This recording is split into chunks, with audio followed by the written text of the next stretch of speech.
you say that my behavior's unacceptable, so condescending, unnecessarily critical. I have a tendency of getting very physical, so watch your step, cause if I do, you'll need a miracle. You train me dry, make me wonder why I'm even here. The double vision I was seeing is finally clear. You want to stay, but you know very well I want you gone. Not fit to fucking tread the ground that I'm walking on. When it gets cold outside and you've got nobody to love, you'll understand what I mean when I say there's nowhere we're gonna give up. Like a leader who cries in the face of a monster that lives in a dream. Yeah. Is there anyone out there? Cause it's getting harder and harder to breathe. And is there anyone out there? Cause it's getting harder and harder to breathe. What you were doing was screwing things up inside my head. You should know better, you never listen to what I said. Touching your pillow and writhing in the naked sweat, hoping somebody someday will do you like I did. When it gets cold outside and you've got nobody to love, you'll understand what I mean when I say there's nowhere we're gonna give up. Like a leader who cries in the face of a monster that lives in a dream. Is there anyone out there? Cause it's getting harder and harder to breathe. And is there anyone out there? Cause it's getting harder and harder to breathe.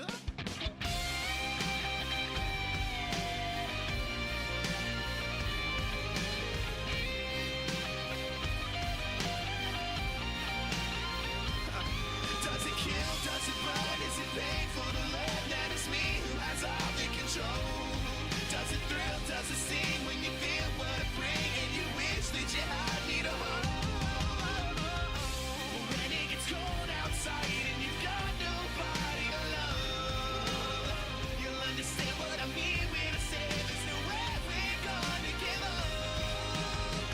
Like a leader who cries in the face of a monster that lives in a dream.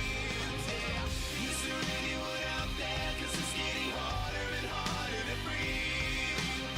And is there anyone out there? Cause it's getting harder and harder to breathe. Is there anyone out there? Cause it's getting harder and harder to breathe. And is there anyone out there? Cause it's getting harder and harder to breathe.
You're my heaven, and I'm your hell.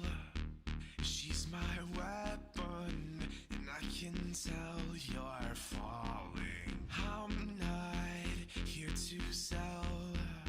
Get off my level and end my spell. It's just a masochistic love. I've got the push under your shove. It's not the anger in your heart and in the pocket from the start. I'm not the fire in your chest. I'm just the words under your breath. Don't take the liar to your heart. He'll be the one to give you death. But we've got love drugs. Someone's going crazy. Doesn't happen, baby. Let me out my mind. Can't have another moment in another moment. Running in the wild west. Take me back, you know my love's a weapon.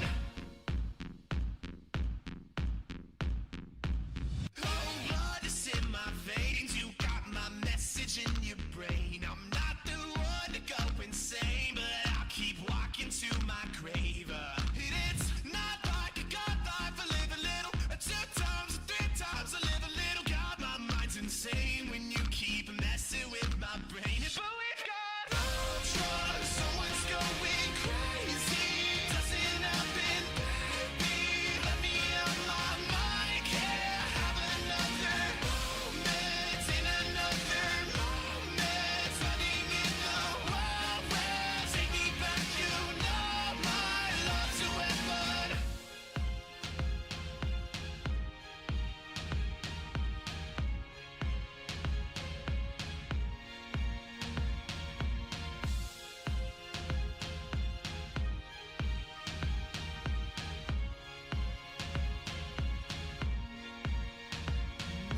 Time. Don't get me wrong, I'm just a human. In this life, I'm not the one to tell you live right, but the signs are gone and the eyes are closed. In the words we speak are the last we'll know. I'm just a human. Don't get me wrong, I'm just a human. But we've got love drugs. Someone's going crazy. Doesn't happen, baby. Let me out my mind. Can't have another moment in another moment. Running in the wild west. Take me back, you know my love's a weapon. It's not like a god life. I live a little, 2 times, 3 times. I live a little. God, my mind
in some direction.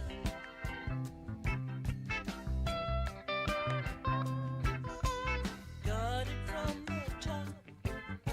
There's nothing you can stop. Lord, you know they made a fine connection. They love each other. Lord, you can see that it's true. Lord, you can see that it's true. Lord, you can see that it's true. He could pass his time around some other line, but you know he chose this place beside.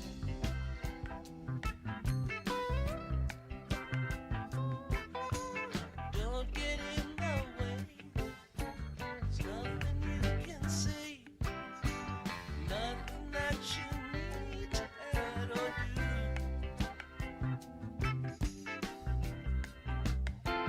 They love each other.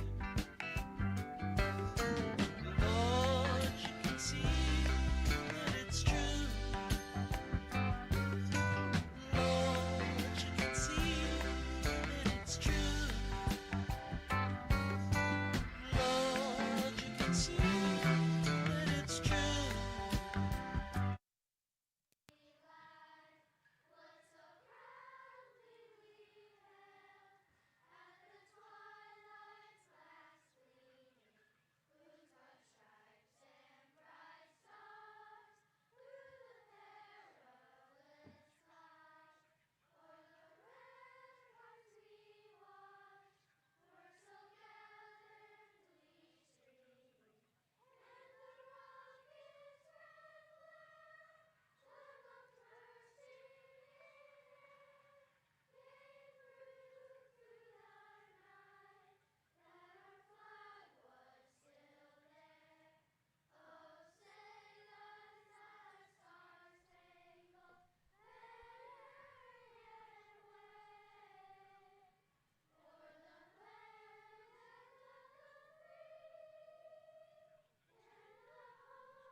Are you ready for some Potters baseball?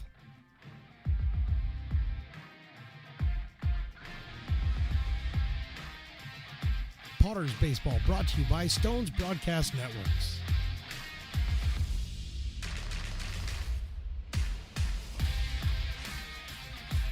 And now for the play-by-play, here is Mark the Phantom Lowe.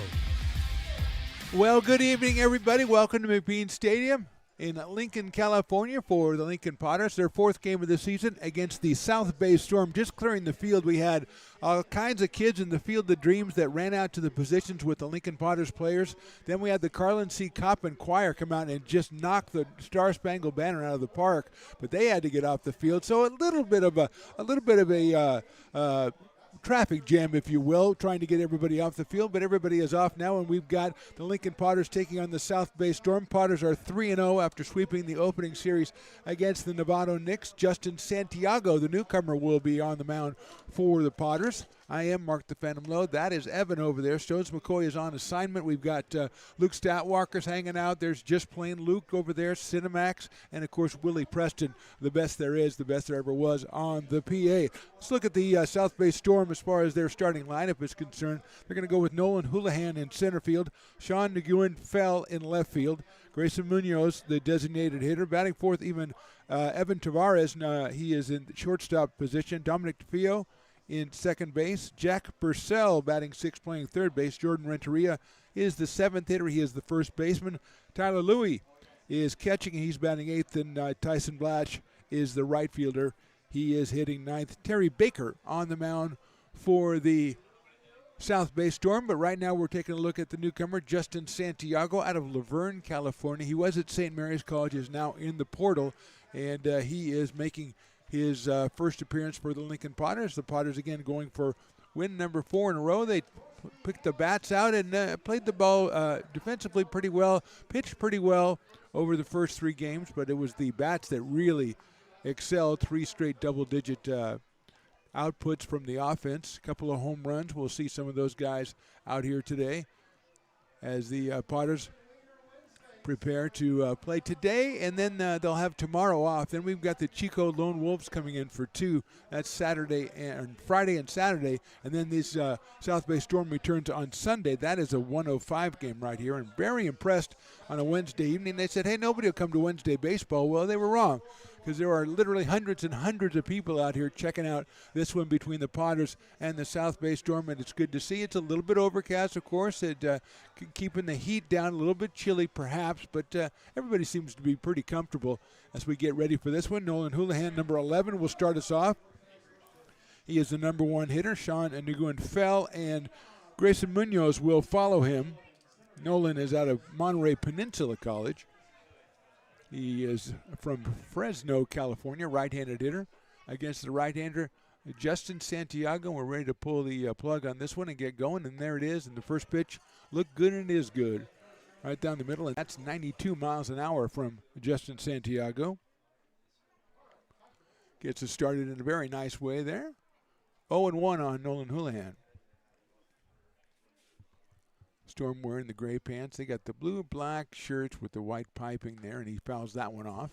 Potters are in there orange, and Willie Preston, the best there ever was, is a little bit perplexed because orange used to be Friday, the Orange Friday. And I'm going to assume it's not going to be Friday unless we got a quick turnaround on the laundry list there, and I'm not doing anything.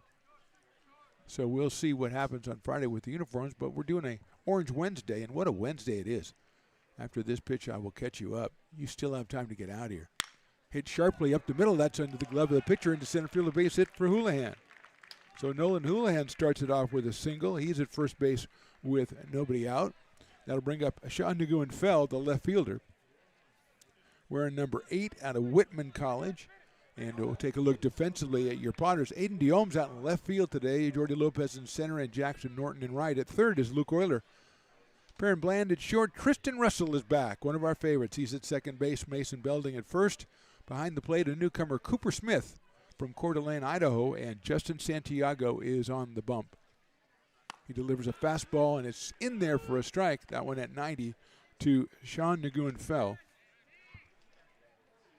We're in number 8, as I said, out of Whitman College, San Jose, California. Playing for the South Bay Storm.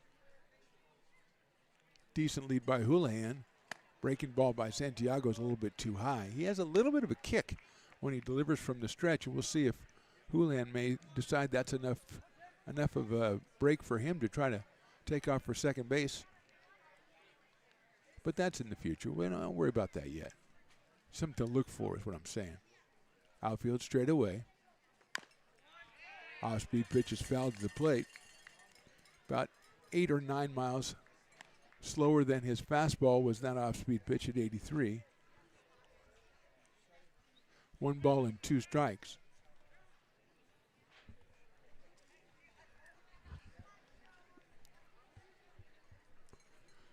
Luke Statwalker has perfected the shrug emoji. Whenever I ask him a question, he just throws the shrug emoji at me. He knows that's the only one I know. Sharp grounder back to the pitcher. Santiago has it to Bland at second. P over to first. That's a double play. And that means if I know my Potters, that means the double play means everybody gets a double-double in one of the rows in the stands. 108, section 108, row A, I believe he said. So that is that's the best promotion ever.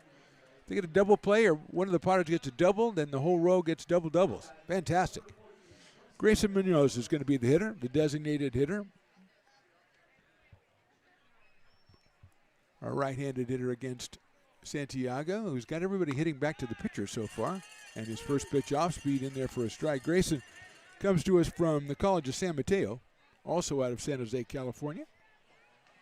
He is the DH for the South Bay Storm in this one.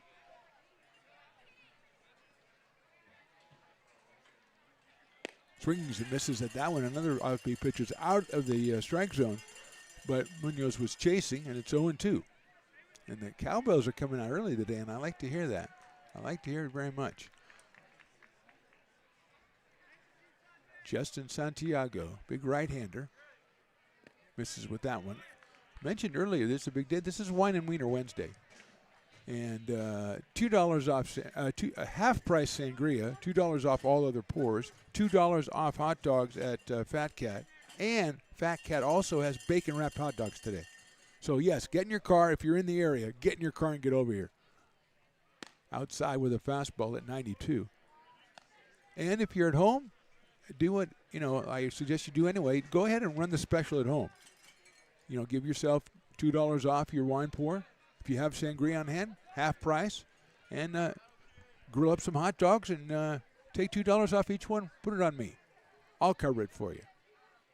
2-2 pitch, swung on and missed. Double play is a big double play. Helps him out. Santiago gets the strikeout. We go to the bottom of the first. Storm nothing. Potters coming to bat. Hey, Potters fans, want to keep restoring and renovating historic McBean Stadium? Now you can become a member of Friends of McBean. Annual membership start at $50. Become a member now at friendsofmcbean.org. This job is Esplanade and Turkey Creek phases 4 and 5. Our scope of work for this project is full scope, so we've got all the underground, all the joint trench, and all the top side included. We're putting in sewer pipe, manholes. We're not doing services yet. We go through and do all the main line, and then we come back and do all the services after that. I would say this project right here, the one we're working on, is probably about a 2-month project. It's very costly to the developer, so meeting the schedule is very important, more important than most projects. It's got a lot of groundwater, so we've got an extensive groundwater pump system in place. It's just cool to be a part of this open mill for the next 100 years, and people are going to really enjoy what we've created here today.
Welcome back to McBean Stadium. Mark the Phantom Low along with Evan on the broadcast. And we have the bottom of the first inning. The Lincoln Potters will be facing the right-hander. That is Terry Baker.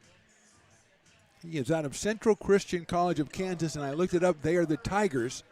You'd think it'd be Christians and the Lions. You'd think they'd be the Lions because that's the old Christian Lion thing, but they're the Tigers. So Terry Baker will be facing Jordy Lopez, Aiden Diome, and Perrin Bland, the first three hitters for the Potters. Lopez has been hot, 6 of 10 so far on the season. He takes that one. It is down low for a ball. Jackson Norton bats fourth. It's Tristan Russell in the fifth spot. Jackson Henderson, the DH, is hitting sixth. Luke Euler, Mason Belding, Cooper Smith round out the top 9 for your Lincoln Potters. Lopez, we saw him on the hill in the game on Monday. He was very impressive. Lays off that fastball.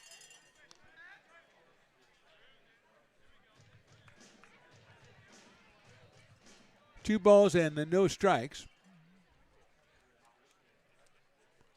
Lopez out of Elk Grove, California. Chops it down the first base line.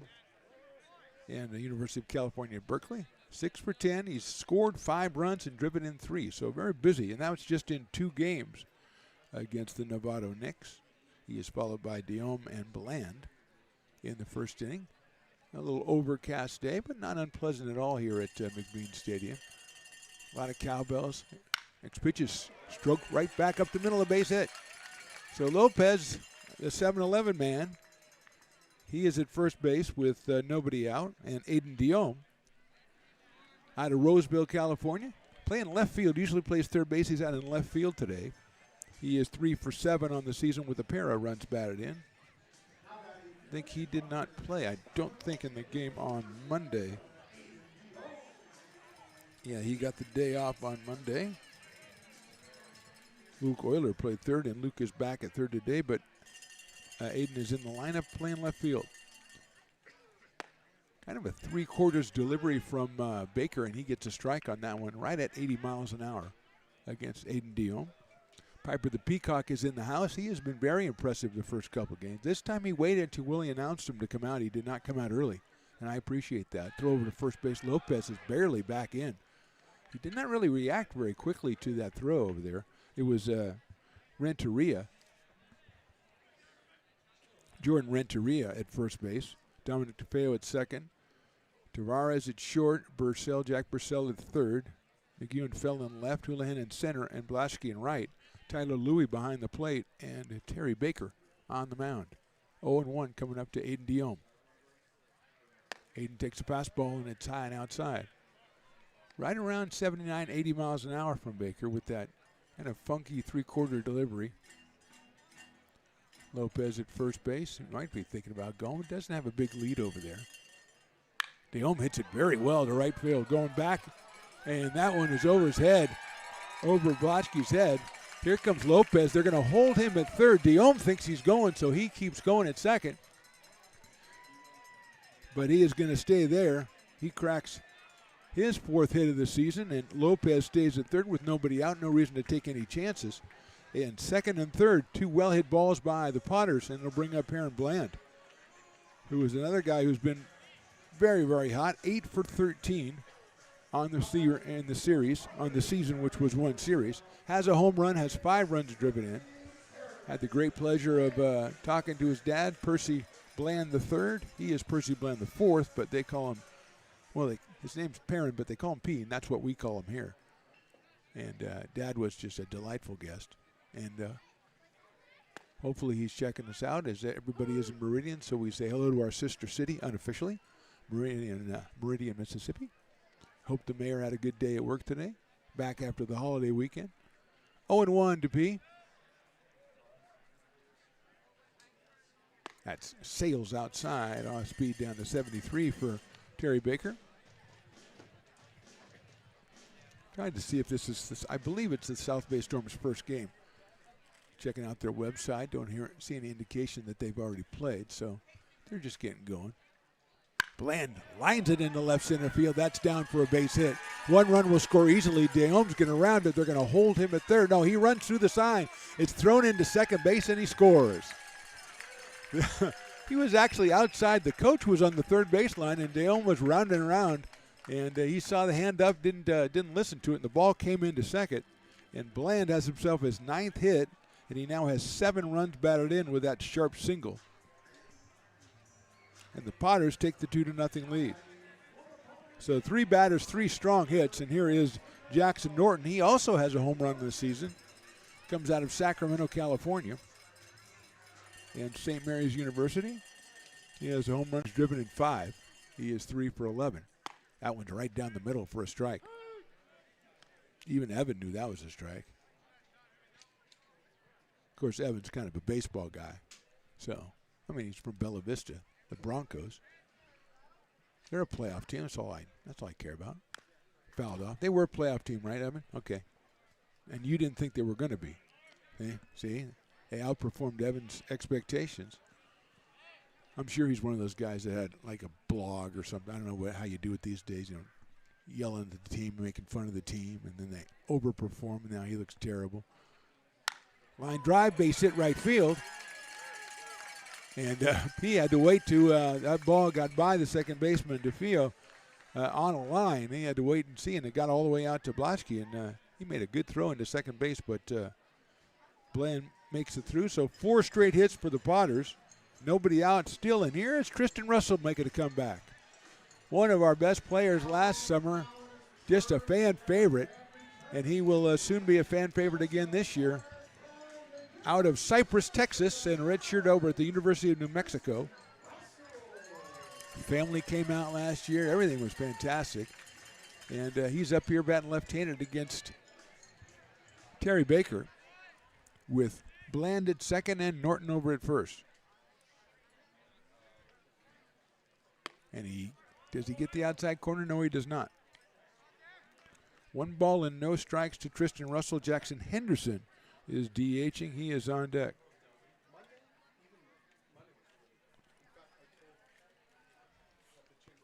One ball, no strikes. Russell swings and misses at an off-speed pitch. Pulled the string on that one. Did Terry Baker, and he evens the count up at 1 ball and 1 strike. It's a Wine and Wiener Wednesday, so we always talk about it. You know, what wine goes best with wieners? Is it a brat? You know, what goes best with the brat goes best with the regular hot dog. You know, there's a sausage, you know. Russell rips one to first off the glove of the first baseman. Picked up by the second baseman, DeFeo, but he has no play, and it's another base hit for the Potters, and the bases are loaded with nobody out here in the first. 5 hits in a row for the Potters. It's a nice try by Renteria over first base to backhand that one on the short hop, but it was hit very hard. 94 miles an hour off the bat. They call Jackson Henderson Big Country. I like it. I like it. That's what. If Luke Statwalker says it, I've got to go with it. He is the second-ranked intern right now, and since he's management, it doesn't really count, so it doesn't matter for him. Well, here's Big Country and a chance for a grand slam. I shouldn't even really say that outside. And Evan, as your predecessor Riley said, if you hit a grand slam, you're the player of the game. You gotta win the game. But I mean, you can't beat a grand slam. It's like a royal flush. And that would be a weird thing to do, to just nail that down 6 batters in. But who knows? 1-0. Henderson takes outside. Ball gets through, but Bland very correctly stays there because this balls have a tendency to hit the backstop and bounce right back here at McBean Stadium, lovely McBean Stadium. So the Potters will start off with 5 big rips. 4 singles and the double was Diome. And now it's 2 balls and no strikes on Henderson.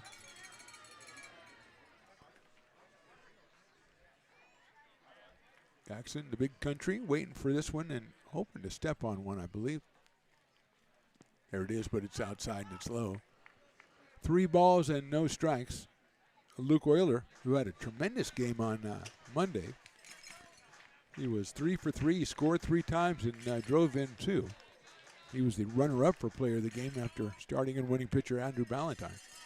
Piper the Peacock shaking his tail feather there with a 3-ball, no-strike count coming up. Henderson rips it to right field. Blatschke gives chase. He dropped the ball, and everybody is going to be safe. It'll be an error on Blatschke in right field. It will be an RBI for Henderson because they were going to be. It's going to count it as a sac fly. So he'll get the RBI, but he is at first base on the error. Scoring is Bland.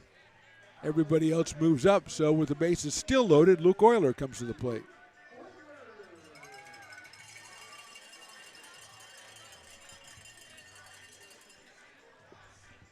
Euler 3 for 7, coming off a 3 for 3.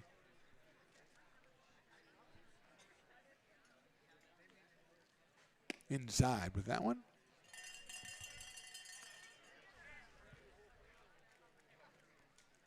So Henderson at first, Tristan Russell at second, Jackson Norton over at third now.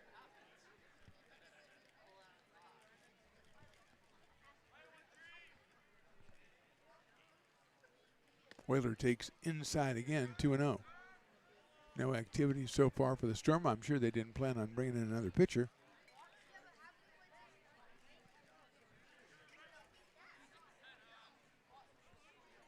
This early in the game. 2-0 coming up. Euler takes outside, ball 3. He's followed by Mason Belding, a young man out of Del Oro High School.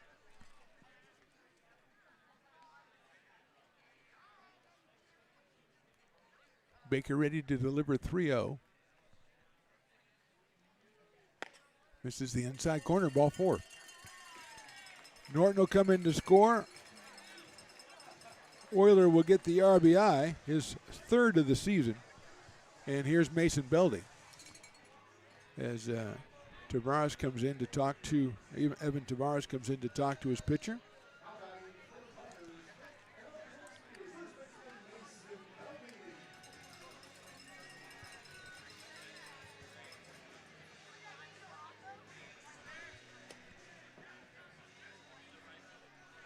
Here's Belding, who is 2 for 6 on the year with 4 runs batted in already.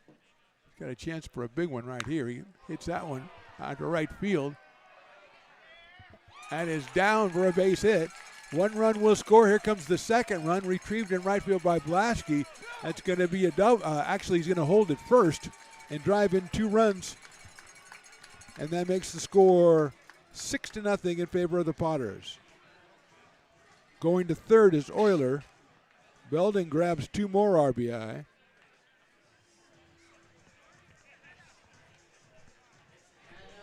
And that will bring up the ninth batter in the inning, the newcomer. First time as a Potter, Mr. Cooper Smith out of Coeur d'Alene, Idaho, and Utah Tech University, UTU. Left-hander is up here with runners at first and third. Still nobody out here in the inning. And he takes what I consider to be a strike, and the umpire agrees.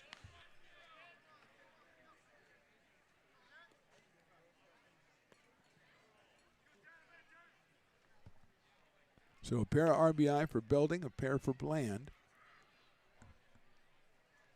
Throw it to first base, and Belding is back.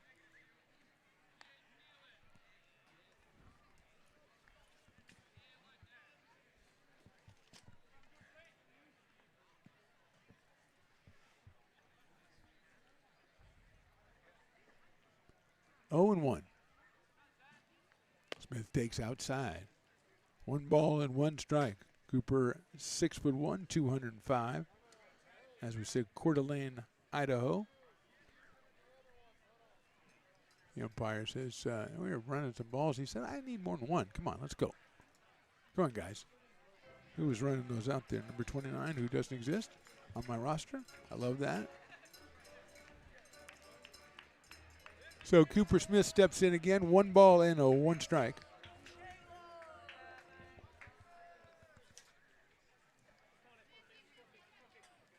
That looked pretty good in there for a strike. Great job by Evan as he looks up. He already knows me. He knows what I need. He says, Utah Tech, the Trailblazers. So interesting. Did they have it before Portland? I don't know. But I understand. I understand the references. I'm a history guy. Line drive, right field, base hit. RBI for Smith in his first at bat as Euler comes in to score. Belding moves to second. That's the 7th hit for the Potters. And we'll go again with Jordy Lopez. Still nobody out here in the first inning.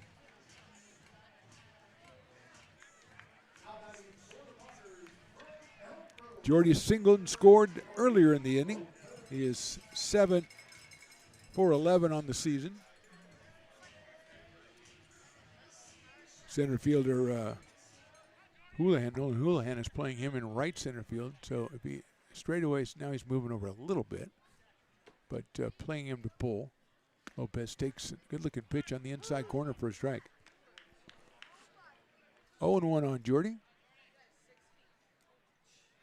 Earlier in the inning, he was from Elk Grove, California. He still is. Nothing's changed.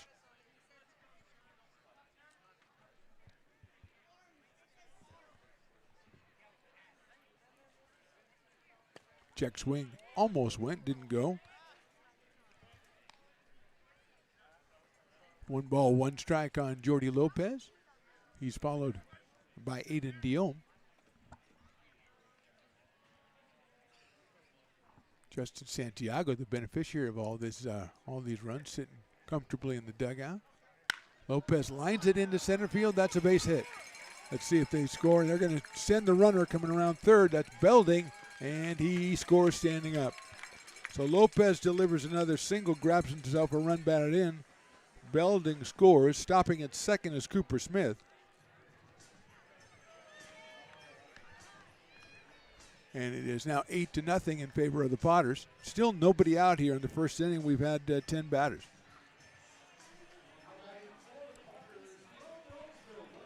Here's Aiden Diome, who stroked it double his first time up.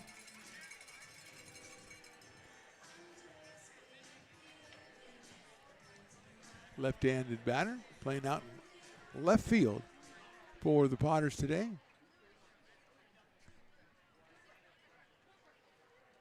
Speaking of cool nicknames, the 50-50 today is from the Clay City Rattlers, or a 13U baseball team, but a fine nickname. Little CCR. Deom takes inside. The ball bounces away. There goes the runner to third to throw, and a hop, and he might be out. He is safe. Ball hits the ground. That could have been problematic for Mr. Smith, but the ball on the turf means he is safe. As Tyler Louie delivered the throw on a hop, and it got there with a nice bit of speed there. But tag could not be made, and safe is Cooper Smith. Deom takes a strike.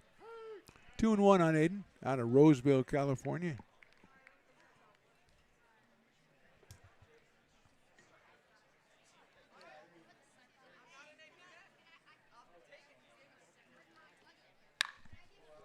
That one is fouled down the first baseline. Evens the count on Aiden. 2 balls and 2 strikes.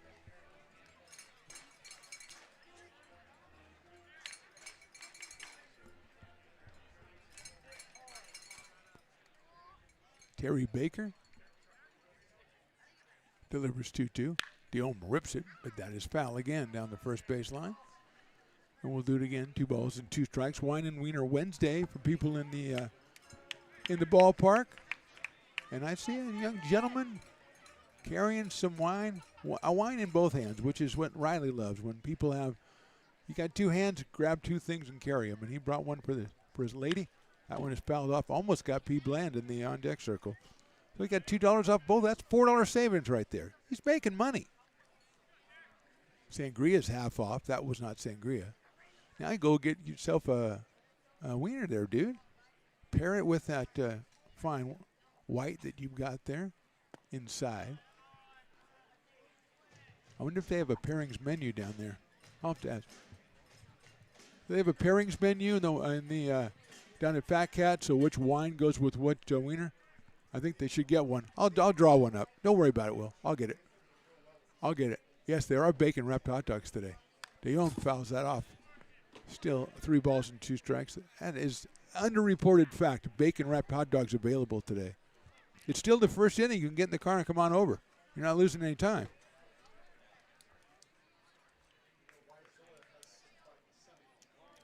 Three balls and no strikes. The Sauvignon Blanc, along with the bacon wrapped dog. Hit sharply at shortstop. He's got it, drops it, throw to first. Doesn't get him. 1 run scores. Deom will get an RBI there. It'll be an error on the shortstop.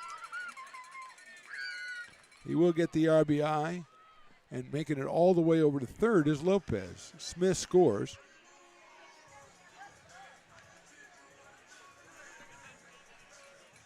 So Tavares had it, was thinking of going for 2 and then dropped it. That'll bring up P. Bland.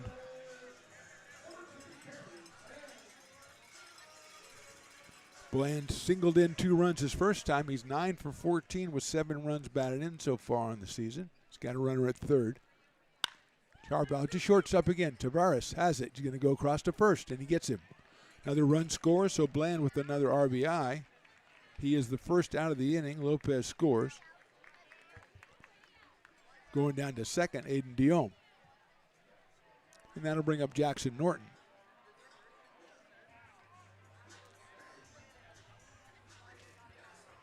Norton singled his first time up and later scored. Out of Sacramento, California, and St. Mary's College. Powerful right-handed hitter out right field today for the Potters, and he takes outside. That's a nice block behind the plate by Tyler Louie.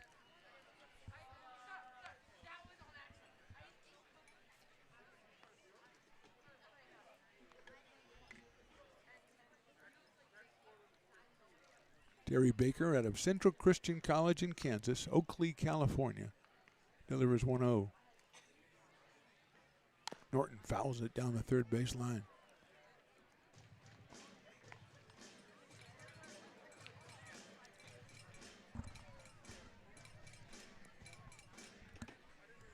Day off tomorrow, then Friday and Saturday we've got the Chico Lone Wolves. Stones McCoy looking forward to that one.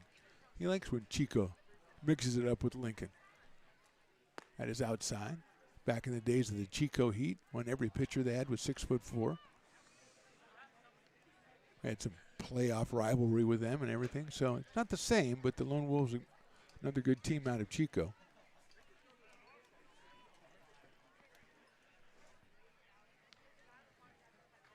That one's hit to left, and it's hit a long way. And gone. Number 2 on the year for Jackson Norton. He drove in 2 more. That was just a matter of time.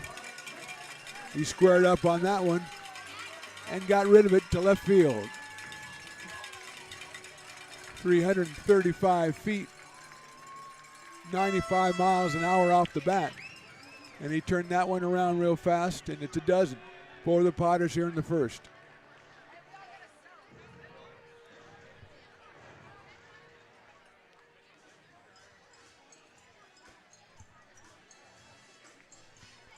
That'll bring up Tristan Russell, making his comeback, well, his return anyway, and he singled his first time up off the glove of Renteria at first base.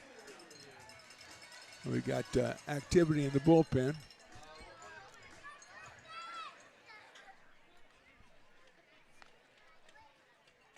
Russell takes a strike.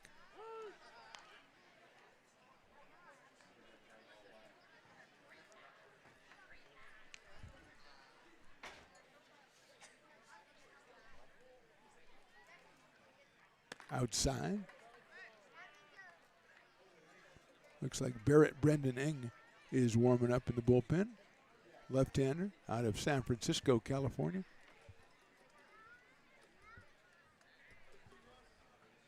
That one skied on the infield. Tavares, the shortstop, calling for it and makes the catch. Potters put up a dozen. We go to the second. They're up 12-0.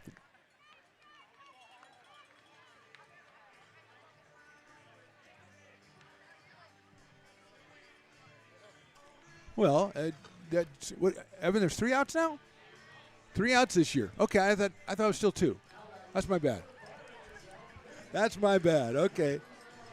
I was counting the fly ball earlier. Well, I really was a smooth out, too. Gosh, I hate to waste that. And I put the slash on the scoreboard and everything. I'm sorry, Mr. Jackson Henderson. And Big Country's up. How embarrassing is that? Big Country's up. Big Country's like, hey, don't close the inning down too fast. Not on Big Country. Got himself an RBI. His first time up on what would have been a sacrifice fly, but it was dropped, and that would have been the first out. And then when you had the 2, okay, I messed up.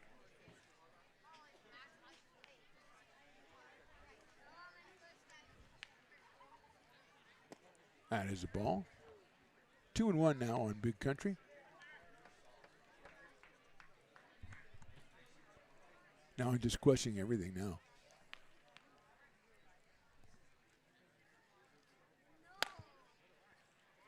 Two and 2 on Big Country. Great crowd out here on Wednesday night. Got some people in the VIP area too down there. So it's all over the place. They're just having a great time. Well, it is a Wine and Wiener Wednesday. Inside corner, call strike 3. That, I believe, let me check with Luke Statwalker, and that is the 3rd out, right? Yes, it is. Okay, then we're going to go to the top of the second. Potters up by 12.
Lincoln Potters Baseball. Placer County's best-kept secret is back for another exciting summer at historic McBean Stadiums. Loaded with fun for the whole family. Local beer, wine, and eats. Fireworks, giveaways, theme nights, kids zone, and more. Come join in the fun and enjoy small-town baseball with Major League Entertainment. Tickets on sale now at LincolnPotters.com. Top of the second inning, Potters sent 15 players to the plate. In the first inning, they scored 12 runs. Here is Evan Tavares leading us off here in the second against Justin Santiago. Has a little bit of a cushion out there on his initial appearance for the Potters. Evan takes ball one. Out of West Valley College, Mr. Evan Tavares. Right-handed hitter against Justin Santiago. Good-looking fastball in there for a strike at 92. His first pitch was 92, and this one's 92. He had a little bit of a rest over there on the bench during that offensive explosion.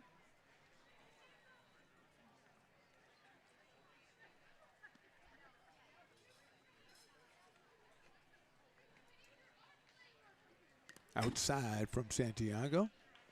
2 balls and 1 strike.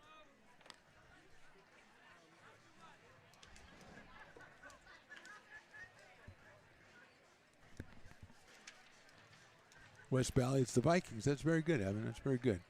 Wes, I like the fact that we're only looking up the obscure ones for now, though. Like the Central Catholic, the one I said before.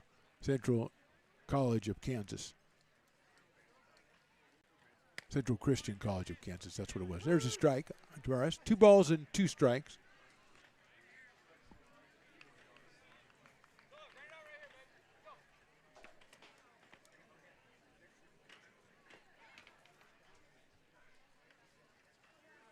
Breaking ball misses down low, 3-2. First intern rankings are out of the summer, big deal. Max is actually atop the intern rankings. Evan's an intern technically, but he has a different ranking system, so we don't even count Evan.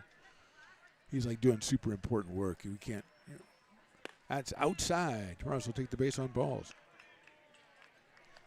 Luke Stoutwalker second, and Sidney is third. Just playing Lucas down at fourth, because I didn't know he was here, so I put him down far. Dominic DeFeo will be our hitter, the second baseman. From Cal Poly Pomona. Nice.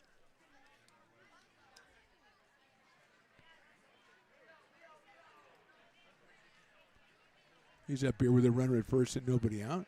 And he swings and misses at that breaking ball. Jack Bursell, is on deck.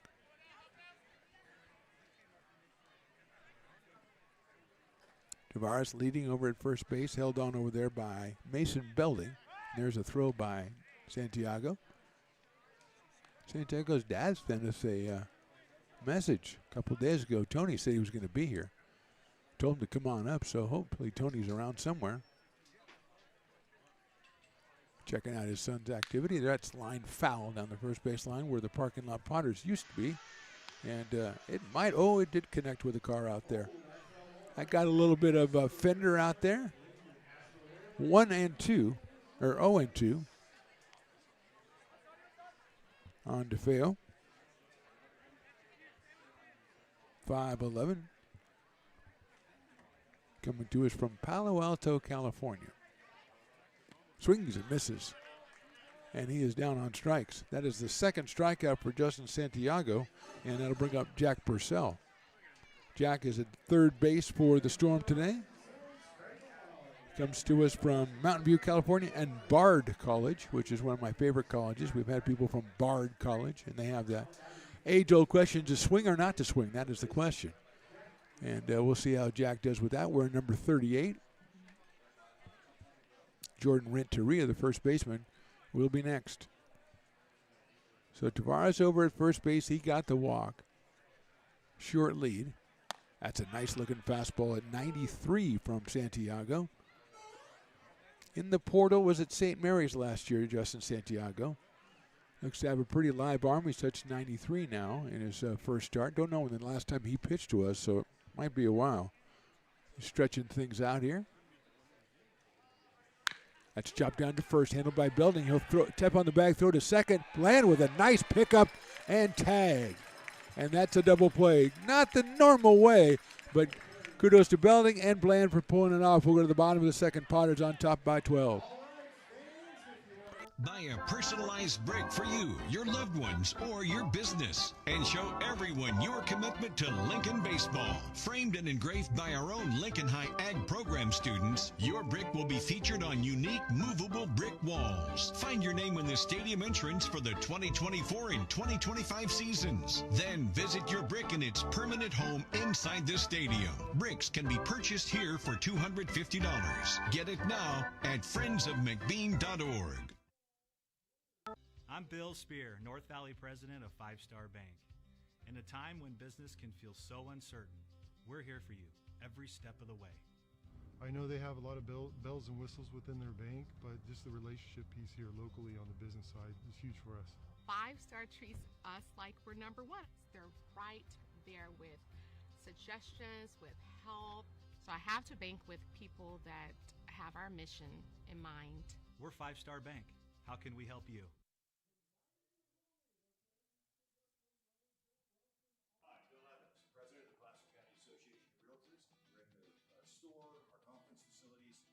Amazing team helps keep together an amazing organization, and we thank them all. This organization can't do what it does and can't run the way it runs without the help of so many members volunteering their time. The success of the Placer County Association of Realtors is largely dependent on our active volunteer members to help our organization and industry. The work of our committees greatly impacts our ability to champion efforts across the board and giving back to the Placer County community wherever we can. Like all service organizations, I wanted to serve, and getting involved with the affiliate committee was the perfect way to do that. I love being able to serve my community with my business friends and other leaders and give back to those who are in need. The thing I love about the PCAR committees is they all work toward the same goal of bringing the community together to support those in need in our surrounding area. I instantly came to the meeting and had a wonderful time. Felt like I was a part of something bigger, and it was just the start of my leadership journey.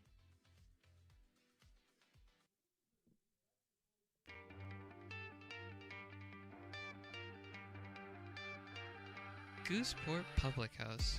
We have sports on 10 big screen TVs, 23 beer taps with classics and crafts, a full bar with creative craft mixed drinks, live music, and most importantly, great fresh food. In downtown Roseville off Vernon Street. Only 15 minutes from the ballpark. See ya at Gooseport.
Bottom of inning number 2, Barrett Brandon Ng is the new pitcher. He is out of San Francisco, California. He is a right-hander. He will face Luke Euler. Then Mason Belding and Cooper Smith, 7, 8, 9 for the Potters, who went through 15 batters in the first inning and scored 12 times. And now the new right-hander on the mound. That one's popped up. Short left center field. Left fielder coming on. That is Nguyen Fell, and he makes the catch. So 1 pitch, 1 out for Brandon Ing, and the new batter is Mason Belding. The catcher singled in 2 runs in the first inning, so he is a 1 for 1, 3 for 7 on the season with 6 runs batted in.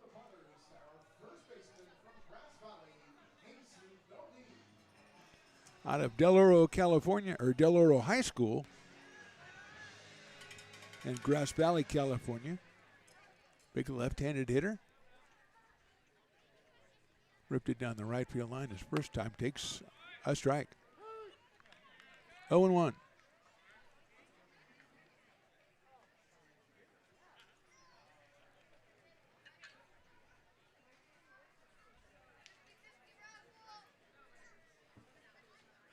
Off-speed pitch is skied down the right field line. It is going to be out of play. And quickly 0-2 on Mason Belding with Cooper Smith to follow. Day off tomorrow, then a couple against the Chico Lone Wolves on Friday and Saturday. Then this South Bay Storm team will make a return appearance on Sunday, a 1:05. First pitch in that one. Belding takes inside. 1-2.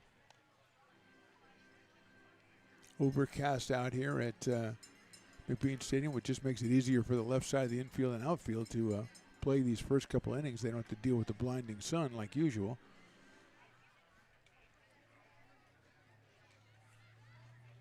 Belding takes outside. 2-2 to Mason. 6 runs batted in already on the season. He's going to have to make his own run on this one if he wants to get number 7. Lines it foul down the first base line. First base coach tries to make the play, doesn't make it. It was hit pretty hard. I think he's probably better off for not making it. Grassy Knoll is full of people again. That's a great place to watch a game from down there. And it's, like right halfway between the food court behind third base dugout and the kids zone out there in left field. So there's a lot happening over there. A lot of traffic. Thankfully, they put that new walkway in down there, so it's very smooth. 3 balls, 2 strikes on Mason Belding. We're in the second inning. Swings and lines that one off a pole, which is foul. Poles are usually in foul territory, except for the foul pole. But that was nowhere near that. So we'll do it again. 3 balls and 2 strikes on Mr. Belding.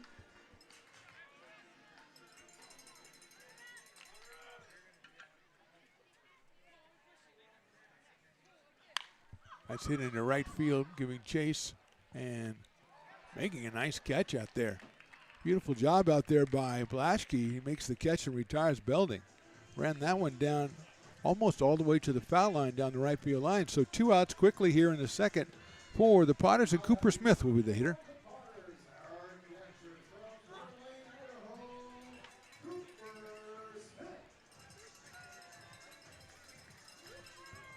Smith singled in a run his first time up, making his first appearance. He's out of Coeur d'Alene, Idaho, and Utah Tech University, the Trailblazers, as Evan informed me. He takes a strike.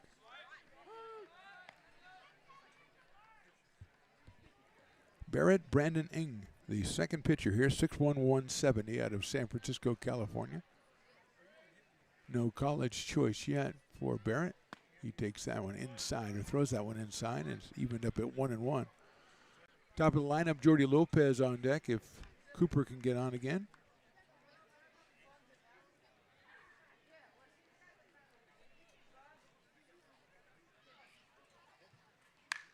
High to center field. Giving room is Houlihan. He's got room, and he makes the catch. So 3 up, 3 down for the Potters in the second. We go to the third. Potters 12 and the Storm nothing. Hey, Potters fans, want to keep restoring and renovating historic McBean Stadium? Now you can become a member of Friends of McBean. Annual membership start at $50. Become a member now at friendsofmcbean.org.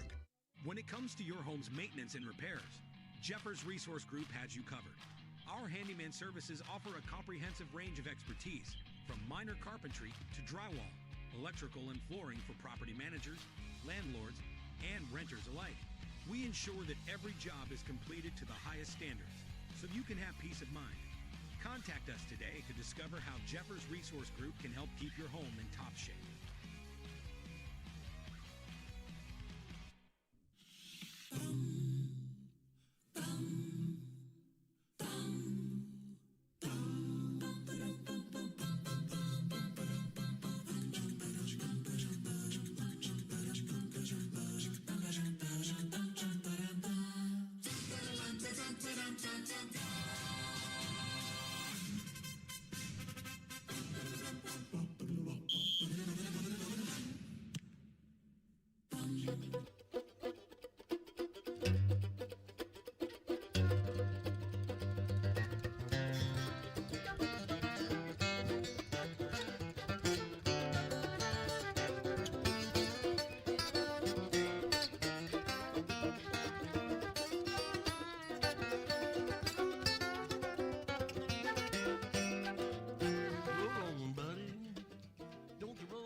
You are Laborers Rising. And now you understand where we came from, what solidarity means, and what we have ahead of us. No one's going to defend us but us. No one's going to help construction workers except us. Welcome back to the top of the third. Potter's up big, and I've got to, get the Phantoms' third inning guest. We're starting the tradition. We're trying to get it going. We're starting a tradition. The guy we had last game was the mayor of Meridian, Mississippi. His name was Percy Bland III, and a key guy to get him up here was the unofficial mayor of Lincoln, Ray Garcia. As far as I know, Ray Garcia the first. The first. The first. Yeah. Yeah. Well, welcome, my friend. It's great to see you. Yeah. Thank you. Great to see you. I wanted to say thank you for setting us up with the mayor. That was fantastic. Oh yeah, he's a great guy. What a guy he is. I know. I had to get him up here. You had to get him up here. Jordan Renteria is the batter. You did have to get him up here. You told me you had to. I didn't know because with you, who knows? Yeah. But you were spot on. He was great. And hopefully we got some Potter fans in Meridian, Mississippi now. I think so. Yeah. Absolutely. I wanted to get you up here early in the season as Renteria swings and misses because you had your finger on the pulse of things. We got a big year. We got the 10th season. You've been involved just about the beginning, right? So the 10th season, what are you expecting? What kind of big things are coming up? Oh, well, first off, let's our owner, Clifton I know. Taylor, it's his birthday. We're going to have a really good time with that, So that's the first thing he said, too. I thought maybe he was talking about maybe the fans or something. He goes, no, it's my birthday. We're going to have a party. I agree with him. It's his birthday. I want to say July 10th. July 10th, okay. Yeah. So are tickets available or is it all Clifton's friends? I mean, it might be all his friends, all our friends.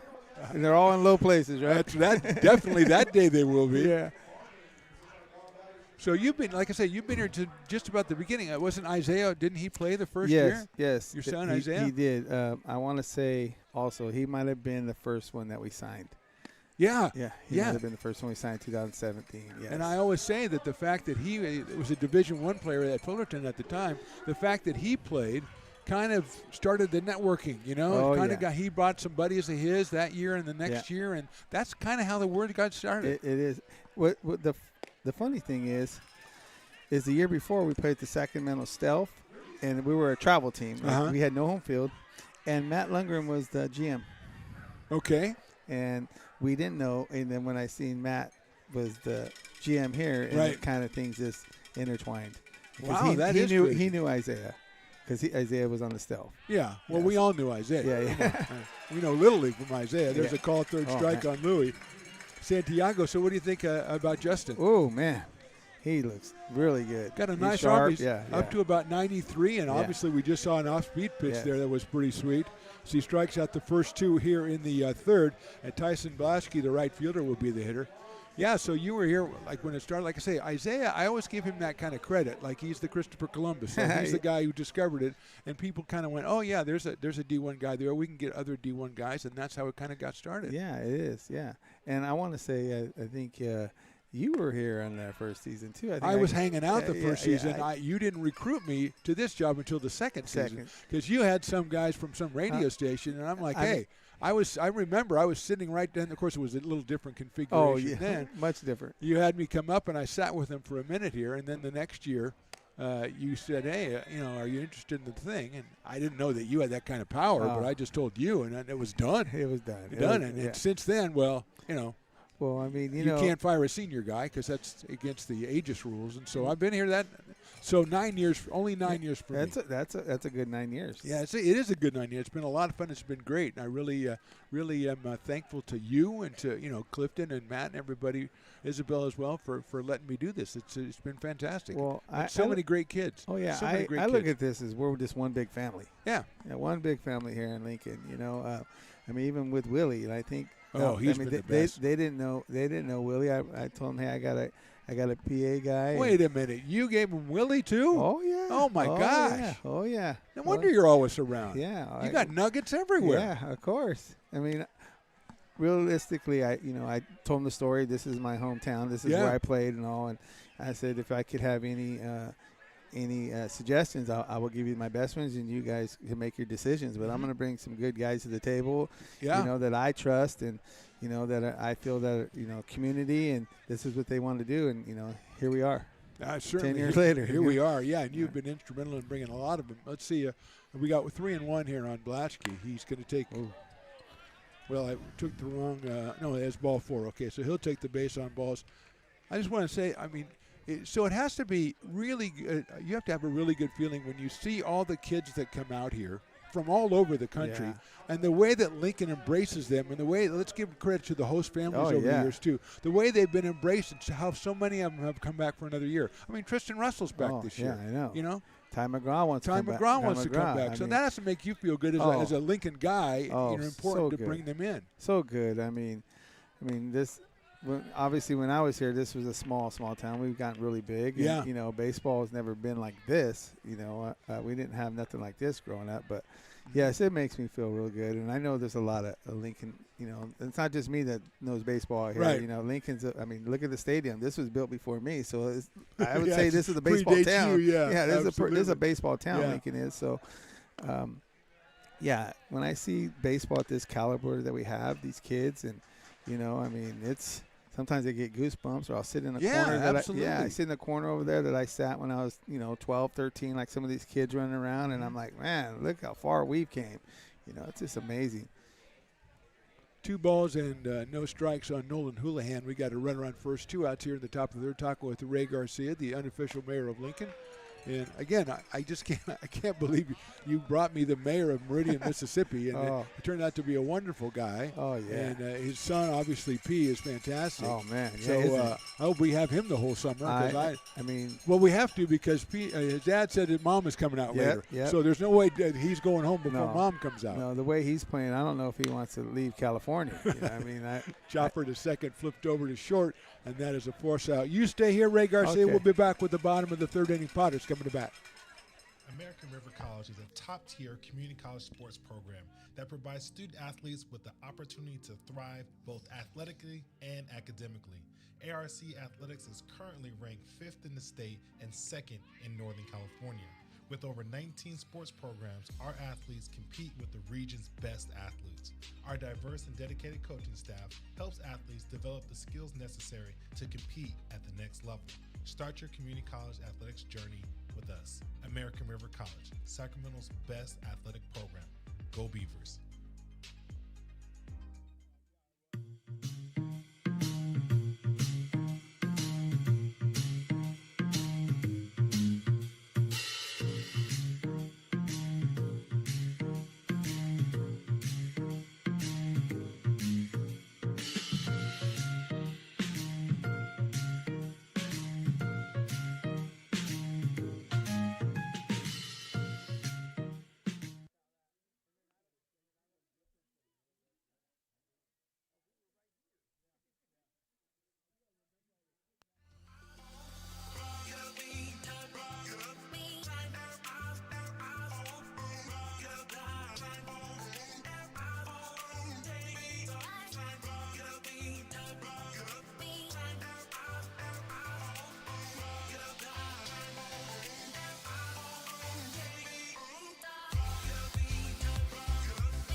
Bottom of inning number 3, Potters up big. Ray Garcia is here with me. And Ray, if you would, I'd just like you to talk a little bit about each guy as they come up this inning. The top of the order, this is Jordy Lopez out of Elk Grove, and he's been incredible so far. Oh yeah, he's a spark plug. When Eli and Hank LaFord brought him to the table, because I think there was Hank's got a lot of guys, you know, and he went to Hank's high school, Franklin, and we talked about it, and we're like, yeah, we're going to plug him in a leadoff. You know, now that Eli's second year, he's strategizing what players he wants, which is great. And I mean, he pitches, and I mean, he's exactly what we needed, right up the middle, you know. Yeah, I know. He was great on the mound the other day, and he's 667 on the season. So, I mean, he's doing it on both sides. Yes. So you mentioned Eli. I mean, how different, or do you notice any difference in him as he approaches just particularly this season, his second season? Yes, I do. I noticed that he's more, you know, he's a 1 year experience. Yeah. You know, he got great guys. You know, he always talks about, you know, the manager's only as good as his assistants, and he got some great assistants. Oh, he's really, he's real with Hank pleased with LaFort, you know, he got his pitching coach, Nate Kajowski back, and then Nate's back, and then you got Alex. He just came aboard, and he's very knowledgeable, and been around the game for a long time, and he's older, so it helps him out. You know, I mean, but yeah, it's a little more. He's very. I see him more comfortable in the situation. You know, I mean, last year was, he had a lot going on with sections and all that, and then being the first year, and then you got me and Matt in his ear about everything, you know. So now you can see a different manager in him. Aiden Diome, the hitter, and now he's still a high school kid. He's still a high school kid because he was good last year. Yeah, I think he's been good probably for the last 4 years. When he was 10 years old. Yeah. Chopper to first base. Renteria will go to second for one. They'll go back to first. It won't be in time. It'll be a fielder's choice. And Lopez retired at second base. Diome now at first base, and Perrin Bland will be the hitter. Go ahead, Ray. Yeah, I mean, Diome, I think, was one of the old schools. I think he was committed as a freshman. Yeah, Arizona, right? I mean, that's pretty crazy, yes. Yeah, nothing I've seen makes me think that he won't be going to Arizona. Yeah. That's for sure. He was a third baseman most of the time. He's out in left field today, which is that's going back to the old Ryan Stevens thing. Right. Play as many positions as you can, because when you get to college, everybody's great. Everybody. So you might have to play right field. You never know. You just get in the lineup.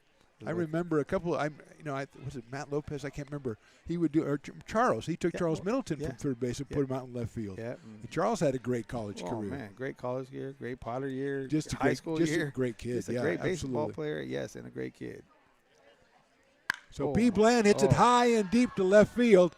Going back is fell. He won't have enough room. Wow. P. Bland has left the building. I hope Mom and Dad both saw that one. Man. A two-run blast, and it's 14-zip Potters. Oh man. That was in the trees. Yeah. That would have been in the old skate park. That was like Isaiah used to hit Little League. That was way out in the trees somewhere. Yeah. I was telling his dad the other day, I think he's having fun. Look at that smile. Well, how can you not have fun? Yeah. I think he's now, 2 for 3, so he's 10 for 16 wow. with 2 home runs, and now he's driven in 7. Or no, he's driven in 10. Oh, my. So, yeah, he's putting up some numbers. So here is Jackson Norton, and this guy, you look at him. The first day I saw him, I look at him and go, that's a powerful guy. Yes, that's a running back right there. Yes, he was in our league when we first got to Roseville at Intercom. And and it was, man, we seen this guy, and he was scary. I mean, and he is that size, Yeah. He's muscular and, baseball body. Got a pair of home runs on the season. One of those was today. He also has a single, has scored twice. I mean, when I give out numbers, I gave him 24. I was like, that's Willie Mays. Yeah, that's nice. I like that. Yeah, I kind of do that sometimes with the numbers I have, Well, now that people know that you assign the numbers, they know how powerful you are. Yeah, that's the guy that gives out the numbers. Yeah, Come on. I do give out the numbers and the jerseys and all that. So did who reached out to Jackson? How do we go? So Jackson Norton, he played for the Cal State Palateros last year. Oh, the Palateros, okay. Yeah, so, that's kind of like, a little affiliate, Right, yeah, absolutely. Talking about Isaiah, that's his program, so, him and Carson Moore, they played. And sure, Carson's been great. Yeah. So when we see what he did last year, I mean, it was almost a no-brainer, and he had a great season at Sac City. So Oh, he did? Yeah, he had a really great sit. And then, great program over there. Yeah, he committed to St. Mary's. Yeah, he strikes out for the second out. That'll bring up Tristan Russell, and I cannot be more.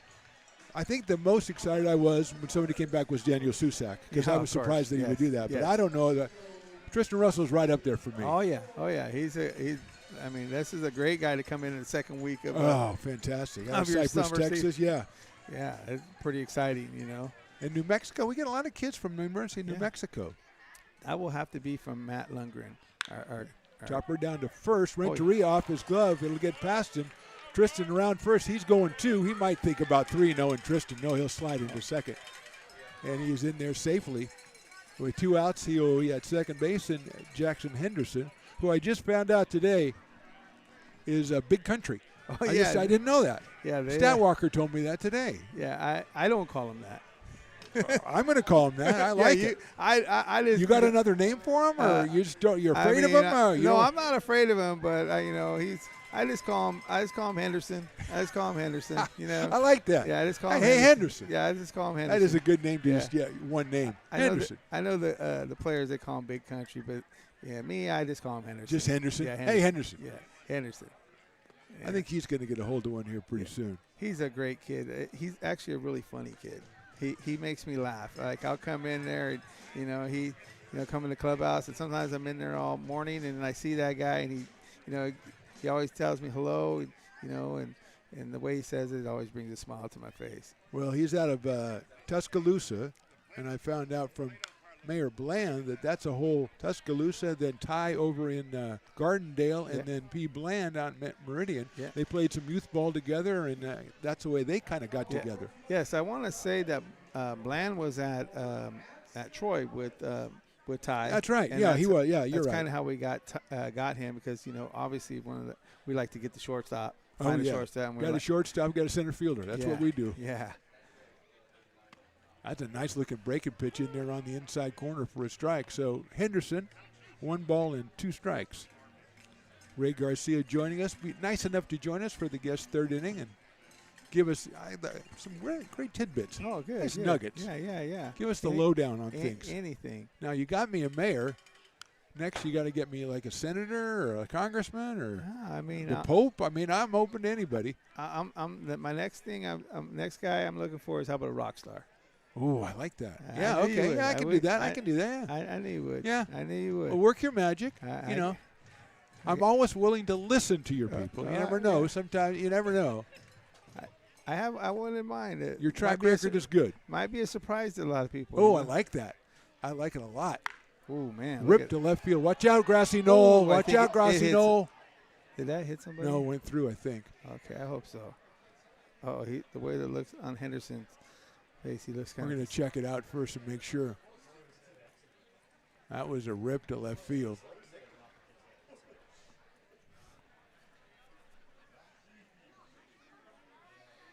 It looks like everybody's pulling together down there. Jackson Henderson is still checking it out. He has a 1 ball and 2 strike count against him. I mean, we do have a net down there, but that's might not be high enough for that one. Potters have scored twice here in the inning on the Perrin Bland 2-run home run. He has 5 runs batted in through 3 innings, which is a good pace, I guess. Because if he plays 3 more, he'll get 10. That's inside. 2-2. I want to ask you a question. What do you think of our uniforms tonight? The orange? Oh, I've liked the orange. Really? I always thought, Willie and I were talking, we thought the orange used to be Orange Fridays. Yeah. So we don't know why it's Wednesday. But we had the new uniforms the other day you were asking me about. I really like those. You can't ask me about every uniform. Come on. Well, I don't know if you guys know. I've watched the orange for years. Come on. I know, but we kind of went a little orange rush. We didn't have the blue socks. We went with the orange socks. Yeah, okay. Oh, see. I'm for that. Okay. Yeah, okay. I'm for that. All right. I'm trying to, they called it the orange rush. The orange, that's fine, not the orange crush. Yeah, the orange For those rush. of us old enough to remember that. Yeah.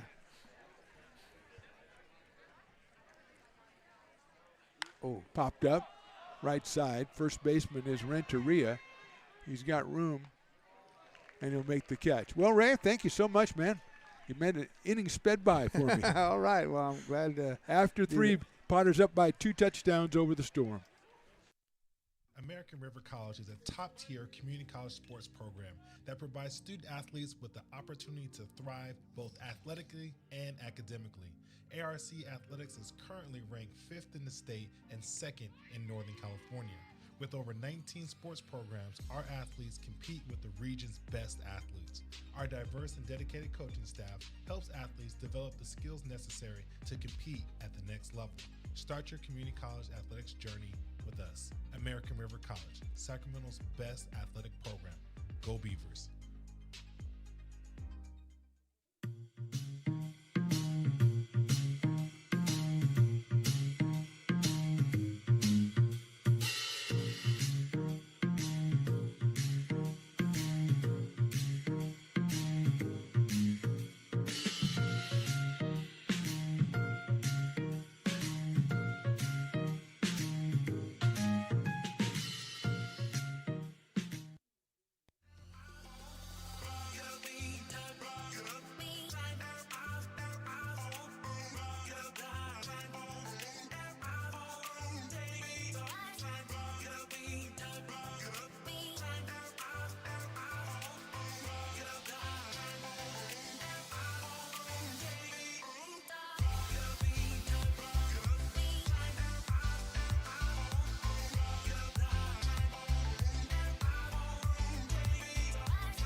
Top of inning number 4, Potters 14, Storm 0. We have a replacement in center field for Jordy Lopez. That'll be Ethan Groves.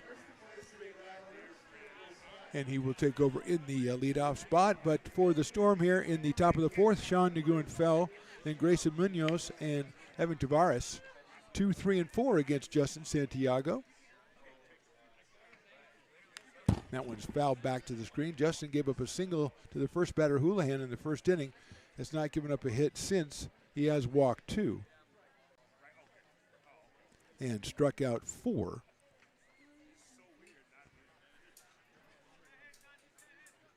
Fell from Whitman College. Takes a ball down low. Now, Evan, if you want to make yourself useful, look up Whitman College. I think it's the Poets or something like that. No, that's Whittier College. So Whitman College. 1 ball and a 1 strike. Great crowd out here on a Wednesday as we got a little timeout here. Seems like everything is happening naturally out on the grassy knoll, so hopefully nobody was injured by that line drive.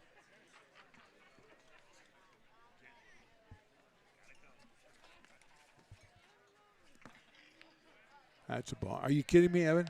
The Whitman College Blues? Wow.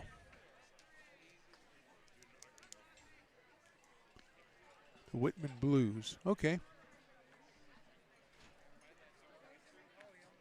Not what I would have gone with, but that's fine. You know, it's your college. You can do what you want. 2-1, swung on and missed. Good fastball by Santiago. 90 miles an hour on that one by Justin. So 2 balls and 2 strikes. We're starting the top of the 4th inning here from McBean Stadium. Mark the Phantom Low along with Evan. Jones McCoy on assignment. That's lined to second base right at Kristen Russell. And Fell is retired. For the first out here in the 4th inning, Grayson Munoz will be the hitter. Struck out in the first inning, did the DH out of College of San Mateo.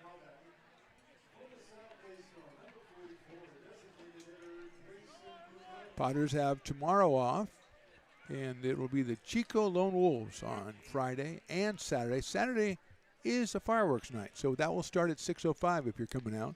Friday will be 7:05, and then Sunday, the Storm are back in town. Breaking ball inside, and that will be a 1:05 first pitch. That might be the last. Well, there's one more after that, one more Sunday afternoon game on the 7th.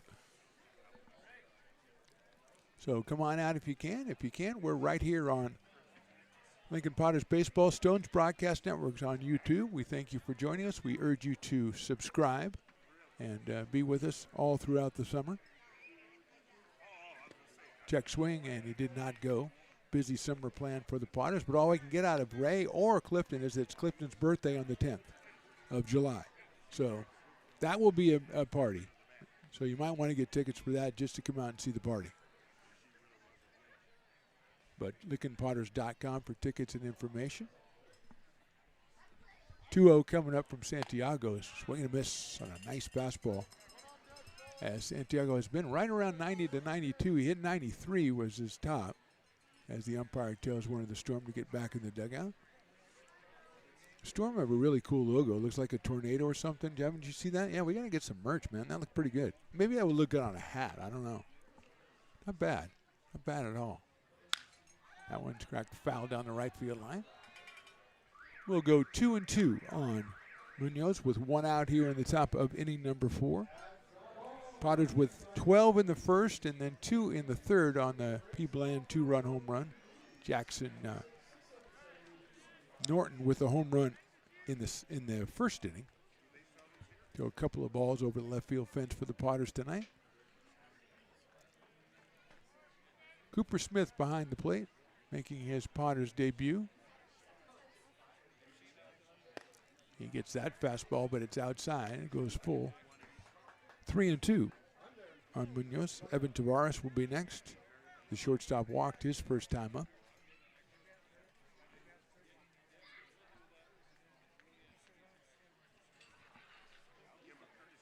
That's fouled back to the screen. Willie Preston has got me a little off. He's got like regular pants on. He had a polo shirt. Now he's got his Potters pullover. Looking kind of snazzy today, Willie. Usually you're just hanging out. You got the shorts. You got everything going, but he dresses for the weather. It's a little cooler today. He's got his Chamber of Commerce meeting this morning. He pretty much runs Lincoln, him and Ray Garcia. It could be worse. We could do worse than those two. 3-2 pitch, swung on and missed on the breaking pitch, off speed at 82. Fifth strikeout for Justin Santiago, and it'll bring up Evan Tavares, the shortstop. Comes to us from West Valley College, San Jose, California. The West Valley Vikings. Walked his first time up. It was doubled up on a ground ball from Jack Purcell down to Belding at first. Belding stepped on the bag, threw it to P. Bland at short, and Bland applied the tag. Fastball misses outside, 91 from Santiago. Got to be impressive, people. He is in the portal, and you take a look at him. He's sat between 90 and 93 all game long. And like we said earlier, not sure when the last time he was on the mound. Misses outside with that one as well. 2-0. Wine and Wiener Wednesday. $2 off hot dogs. Also bacon wrapped hot dogs available. Half price sangria and $2 off wine pours. It's genius. It's a genius promotion. You're pairing your wine and wiener.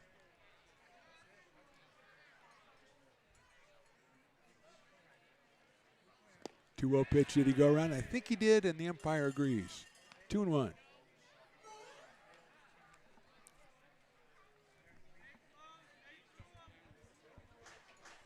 Two balls, one strike.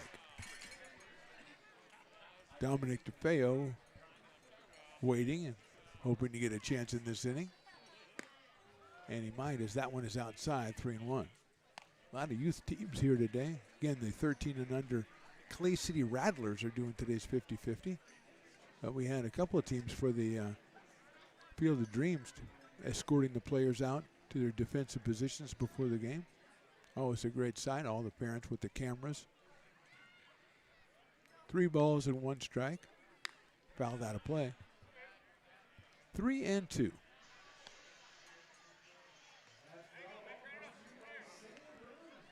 Potter's first league game for the PEL. Looks like when the Crabs come to town on May 16th. That's a big series, midweek series. You want to be out here for that one. That's fouled off. 16th, 17th, and 18th, the Humboldt Crabs come to town. It looks like that's the first league game. And then after that, Marysville Giants are here. And then we're right in the middle of PEL play. So the first 5 games in the PEL are home, 3 against the Crabs, and then we'll have Friday off, and then that'll be Saturday and Sunday against the Marysville Giants, who just joined the PEL this season. Forward to seeing what they have. That breaking ball just misses. Most of the Potters thought it was a strike. But I think the umpire had it. He had it right. Nate Kujawski is going to go out and talk to Santiago. He might be near his pitch limit today as he walks to bars for the second time. It does bring up Dominic DeFeo, who struck out back in the second inning. So Kujawski. We talked with Ray about Ray Garcia when he was here, about Eli Garcia and his staff, Alex Baeza, the assistant coach. Hank LaFord is the recruiting coordinator. Nate Kujawski, the pitching coach. Our trainer is Cheyenne Varga. And the meeting at the mound is completed.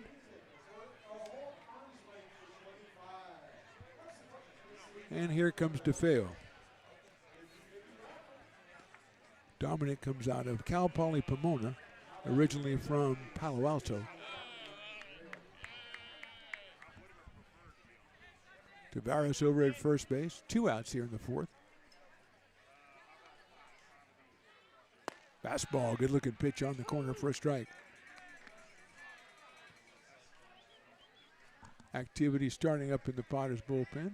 Didn't think that Santiago would go more than 4. As long as he was moving along pretty well, I thought 3 or 4 was going to be his limit. So he is 1 out away from going through 4. There goes the runner. Throw from Cooper Smith is on the money. Did he get him? Yes, he did. Nice tag out there at second base by Tristan Russell. And they cut down Tavares trying to steal. We'll go to the bottom of the 4th. Potters up big. Hey, baseball fans, you may have noticed our scoreboard goes out from time to time. You can help us get a new one. Give $20 and get a chance at winning 2 tickets to some of the region's biggest events, like the Outlaw Festival with Willie Nelson, Bob Dylan, and John Mellencamp, a Sacramento Kings game, or Ringling Brothers Circus. All proceeds benefit the Big Swing Capital Campaign. You can buy now at friendsofmcbean.org. Hey everyone, this is Alex with the Downtown Lincoln Association. We're super excited to kick off Lincoln Loves Local, a new campaign designed to spotlight amazing businesses that make Lincoln so unique. We partnered with Dalila from UN Social Agency to create short, high-quality videos that help boost your visibility and reach right here in the Lincoln community. Each video will be shared on DLA's social media and newsletter, making it easy for locals to discover and support your business. So let's celebrate what makes Lincoln special together. Lincoln provides all the charm of a small town, yet still provides access to excellent local medical care. At Lincoln Urgent Care, you can find expert services and a compassionate staff available 7 days a week. A friendly front desk staff will welcome you when you come into our brand new facility. Your wait time will be minimal at our walk-in clinic, unlike the emergency room. From broken bones and lacerations to allergies, flu shots, and illnesses, we treat a variety of urgent medical conditions. What sets us apart is not just our central location in Lincoln, but the convenience of our extended hours, including weekends. We've become Lincoln's first choice for urgent care because we treat patients of all ages for a variety of conditions and take most insurances. We're proud to be an approved provider for veterans and welcome in our military patients. From our family to yours, we're here when you need us.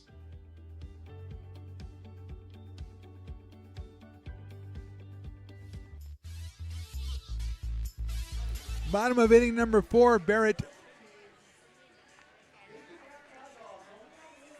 Brandon Ing is still on the mound for the South Bay Storm. He came on in the second inning, has given up 2 hits and 2 runs.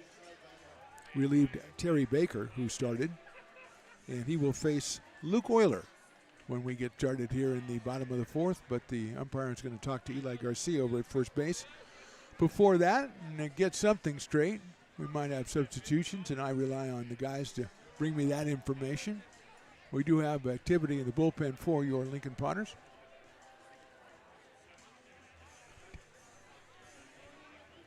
Looks like Brock McReynolds is out in the pen, the right-hander out of Newcastle, California. So here's Luke Euler. Big night last night, 3 for 3. He walked and scored in the first inning, drove in a run. It was a bases-loaded walk and fly to left in the second. So Luke is 0 for 1, 3 for 8 on the season with 3 runs batted in. He is out of Rockland, California, and UNR. And he'll take outside from Barrett Ing. Leading off the bottom of inning number 4. On a Wine and Wiener Wednesday.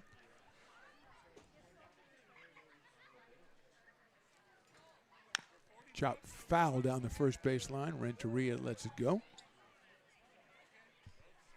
Elijah Damaris is out in right field now for the South Bay Storm, taking the place of Blaschke.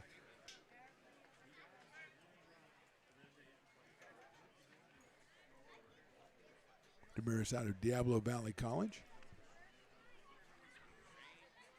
Euler hits it high in the air to right field. Damaris is going back, still going back, and he makes the catch right at the fence. Played it very coolly, if I may add. Didn't get all excited, just kind of like made the catch at the fence.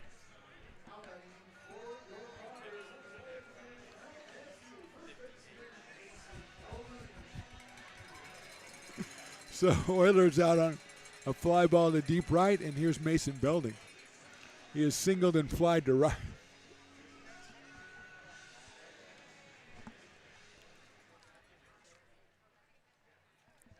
Belding out of Del Oro High School, Grass Valley, California. Takes that fastball outside for a ball. Cooper Smith, the newcomer, on deck.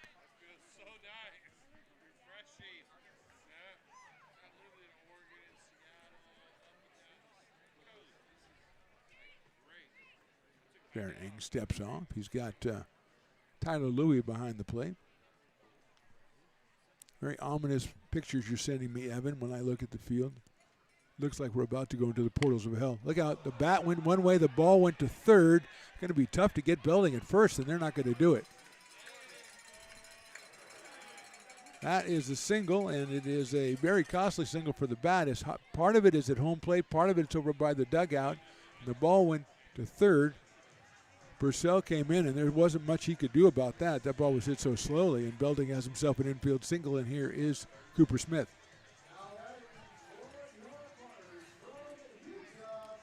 Singled and scored in the first, got himself an RBI, then flied to center in the second.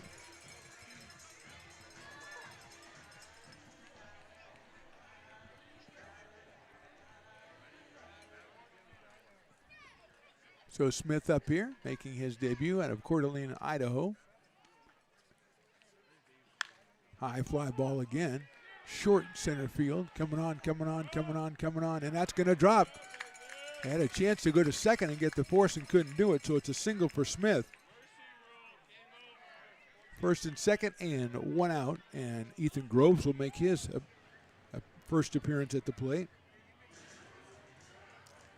Elk Grove, California, Sac City College for the Potters. Now center fielder, took over for Jordy Lopez, who was 2 for 2, scored twice, and drove one in.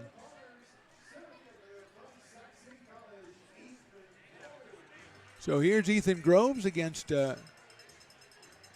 Barrett Brandon Ing.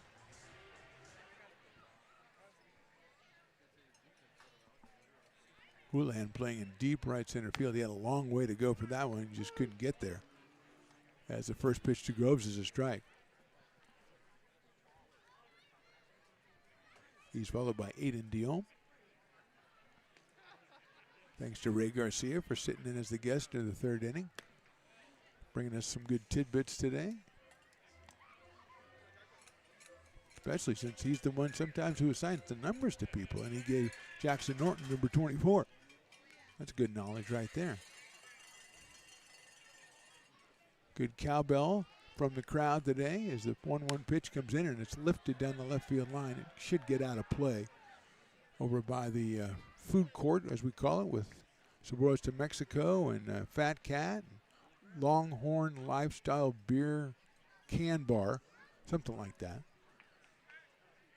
Down the right field line, the Brick and Barrel Backyard, or as I call it, good place to get a beer bar. And also the wine bar. That one's behind the batter. And there will be a wild pitch moving up the runners. The wine bar getting the action tonight as we are a Wine and Wiener Wednesday.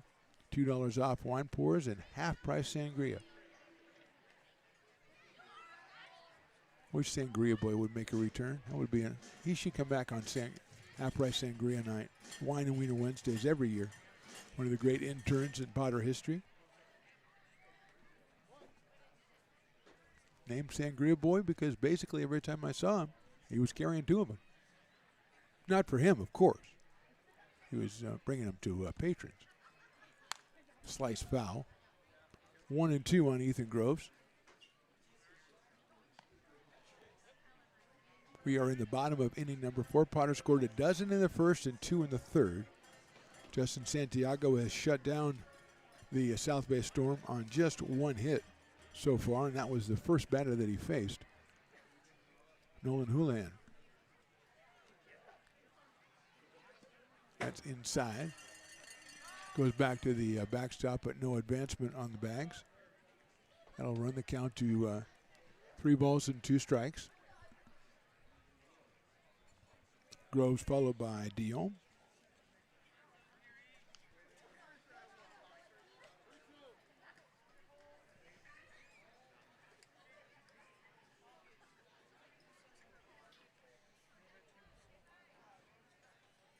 Three balls and 2 strikes. It ripped over by the Potters dugout. The pack of Potters that's over there had to scatter a little bit. But we'll do it again at 3-2.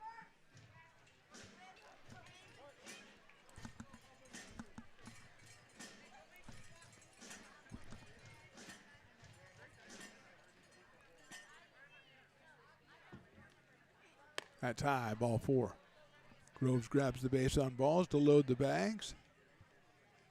Belding at third, Smith at second, and Groves at first. Brings up Aiden Dion.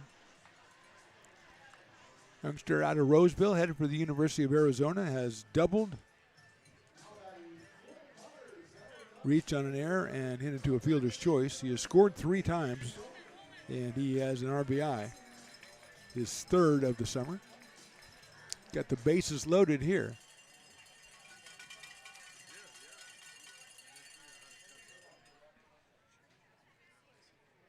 That one is outside for a ball.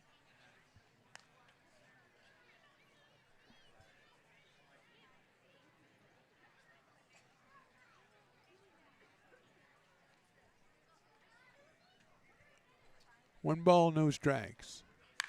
High in the air, hit well to center field. Houlihan make the catch and get it back in. It'll be a sacrifice fly for Aiden Dion, and the Potters put their 15th run up on the board as Belding comes across the plate. Advancing to third was Cooper Smith. Going to second, Lopez.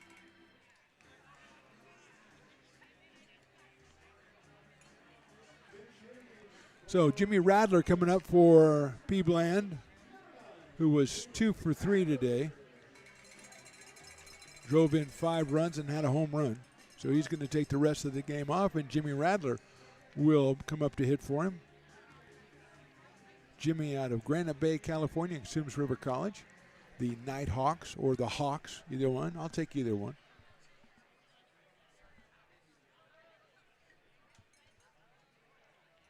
Looks like we got another pinch hitter on deck as well.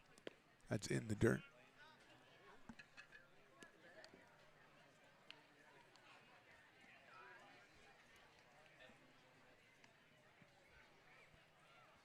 One ball, no strikes on Jimmy Rattler.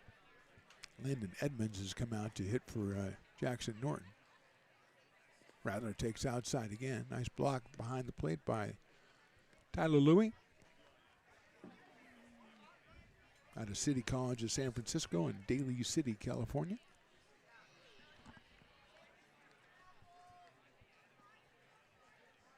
So Rattler hitting for Bland here in the 4th inning. Pops it up.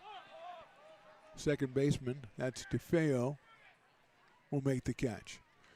So Potters score again. We go to the top of the 5th inning. Potters 15 and the Storm nothing. Lincoln provides all the charm of a small town, yet still provides access to excellent local medical care. At Lincoln Urgent Care, you can find expert services and a compassionate staff available 7 days a week. A friendly front desk staff will welcome you when you come into our brand new facility. Your wait time will be minimal at our walk-in clinic, unlike the emergency room. From broken bones and lacerations to allergies, flu shots, and illnesses, we treat a variety of urgent medical conditions. What sets us apart is not just our central location in Lincoln, but the convenience of our extended hours, including weekends. We've become Lincoln's first choice for urgent care because we treat patients of all ages for a variety of conditions and take most insurances. We're proud to be an approved provider for veterans and welcome in our military patients. From our family to yours, we're here when you need us. If you're in need of a seasoned DUI attorney, contact the law office of Samuel D. Burns Incorporated. We are familiar with the laws surrounding your case, and we will work diligently to minimize the negative impact following a DUI charge. With a proven track record, Sam Burns works on your behalf to provide a positive outcome. He's been able to save his clients' driver's licenses and negotiate more favorable terms. Visit our website.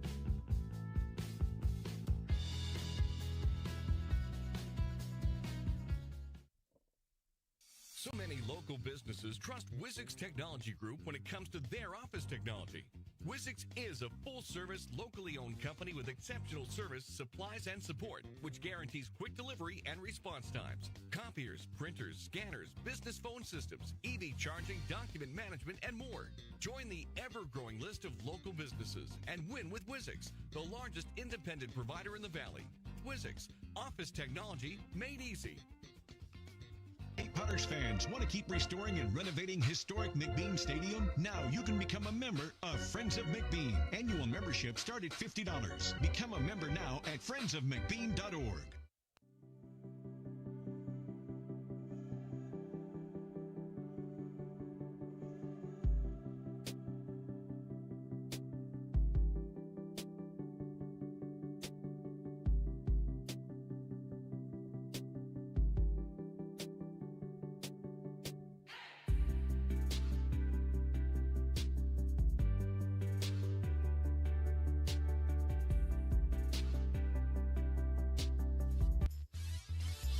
Top of inning number 5, Farmers 5th inning, which means that the first batter makes an out in any which way, shape, or form. It's half off Farmers Brewing over at the Brick and Barrel backyard, so that's a big deal. I know it's a Wine and Wiener Wednesday, but that's a big deal too. Some defensive changes for the Potters. Already have Ethan Groves in center. Landon Edmonds is now in right.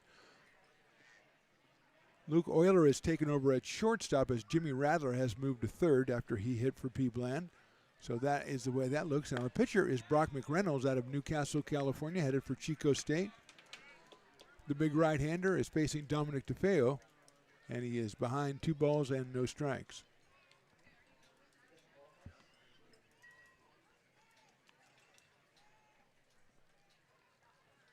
Sails that one high and inside, 3-0.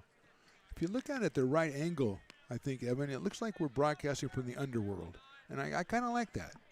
I kind of like that. The feeling of like maybe you know, Lucifer's hanging out over there somewhere or something. The Grim Reaper's there and all the bad people. 3-0 pitches a strike.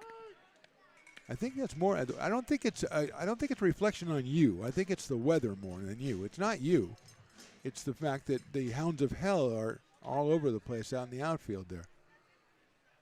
Maybe I'm just seeing things. That shot foul. And, oh, I didn't see that. Oh, man.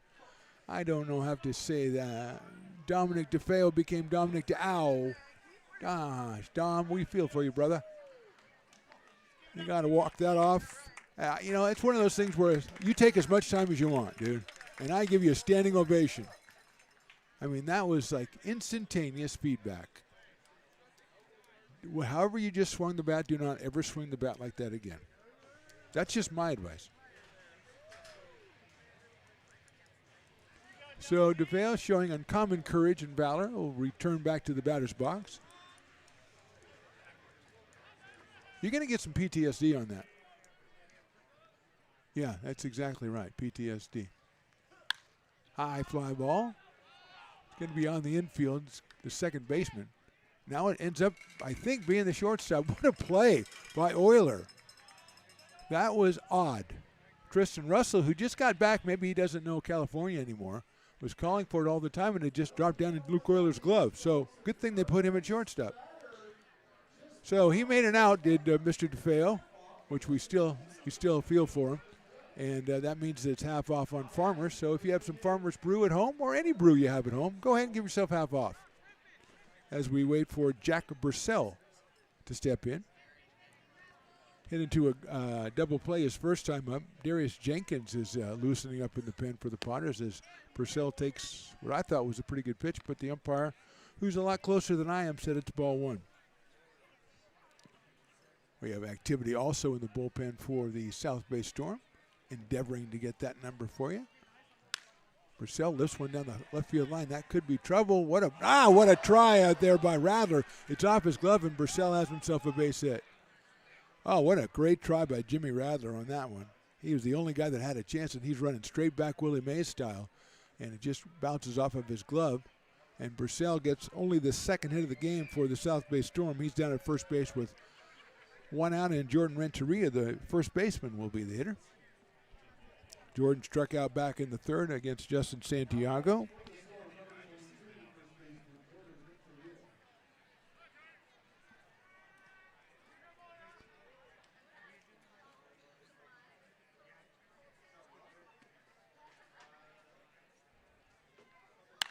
Hit down the first base line and foul.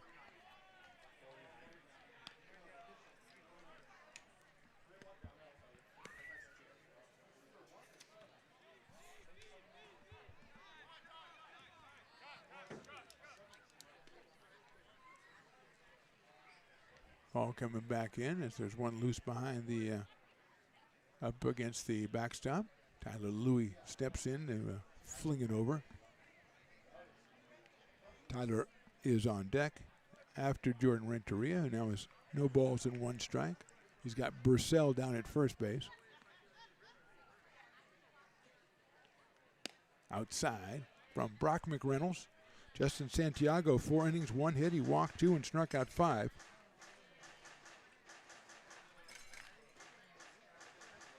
Rowdy Moore, number 1, is loosening up down in the pen for the South Bay Storm.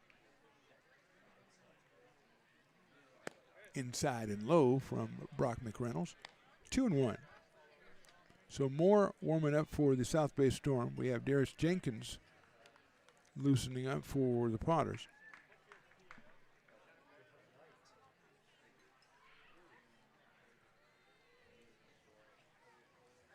Fastball, good looking pitch outside corner, 2-2.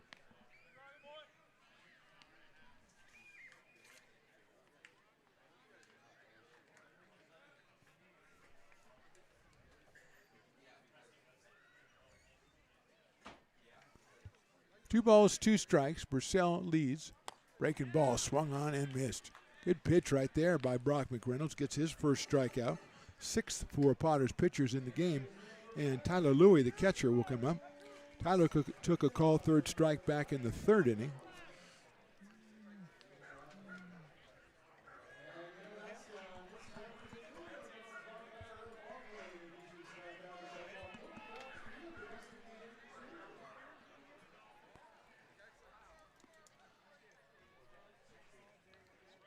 Breaking ball, nice pitch right there, dropped it in for a strike.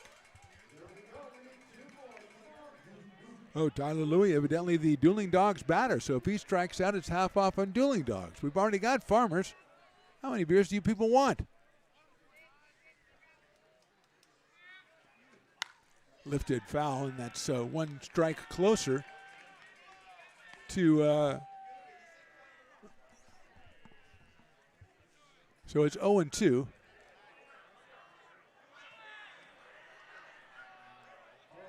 There's Piper. I haven't seen Piper around much today, but he's still over there, clapping the hands, getting everything excited.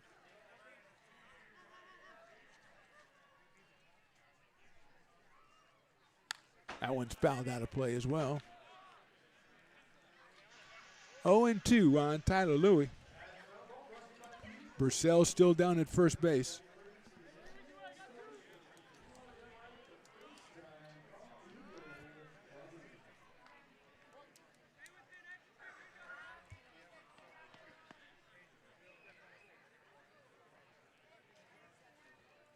Swing and a miss. He got him on strikes. Every beer is half off. Who cares? Go to the bottom of the fifth. Potters up big. Hey, Potters fans, want to keep restoring and renovating historic McBean Stadium? Now you can become a member of Friends of McBean. Annual membership start at $50. Become a member now at friendsofmcbean.org. This job is the Esplanade at Turkey Creek phases 4 and 5. Our scope of work for this project is full scope, so we've got all the underground, all the joint trench, and all the top side included with it. We're putting in sewer pipe, manholes. We're not doing services yet. We go through and do all the main line, and then we come back and do all the services after that. I would say this project right here, the one we're working on, is probably about a 2-month project. It's very costly to the developer, so beating the schedule is very important, more important than most projects. It's got a lot of groundwater, so we've got an extensive groundwater pump system in place. It's just cool to be a part of the built environment and know that for the next 100 years that people are going to use and enjoy what we've created here today.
Bottom of the fifth inning from McBean Stadium. Potters 15 and the Storm nothing. New pitcher is Rowdy Moore out of Colusa, California for the South Bay Storm. He'll face a newcomer, Landon Edmonds.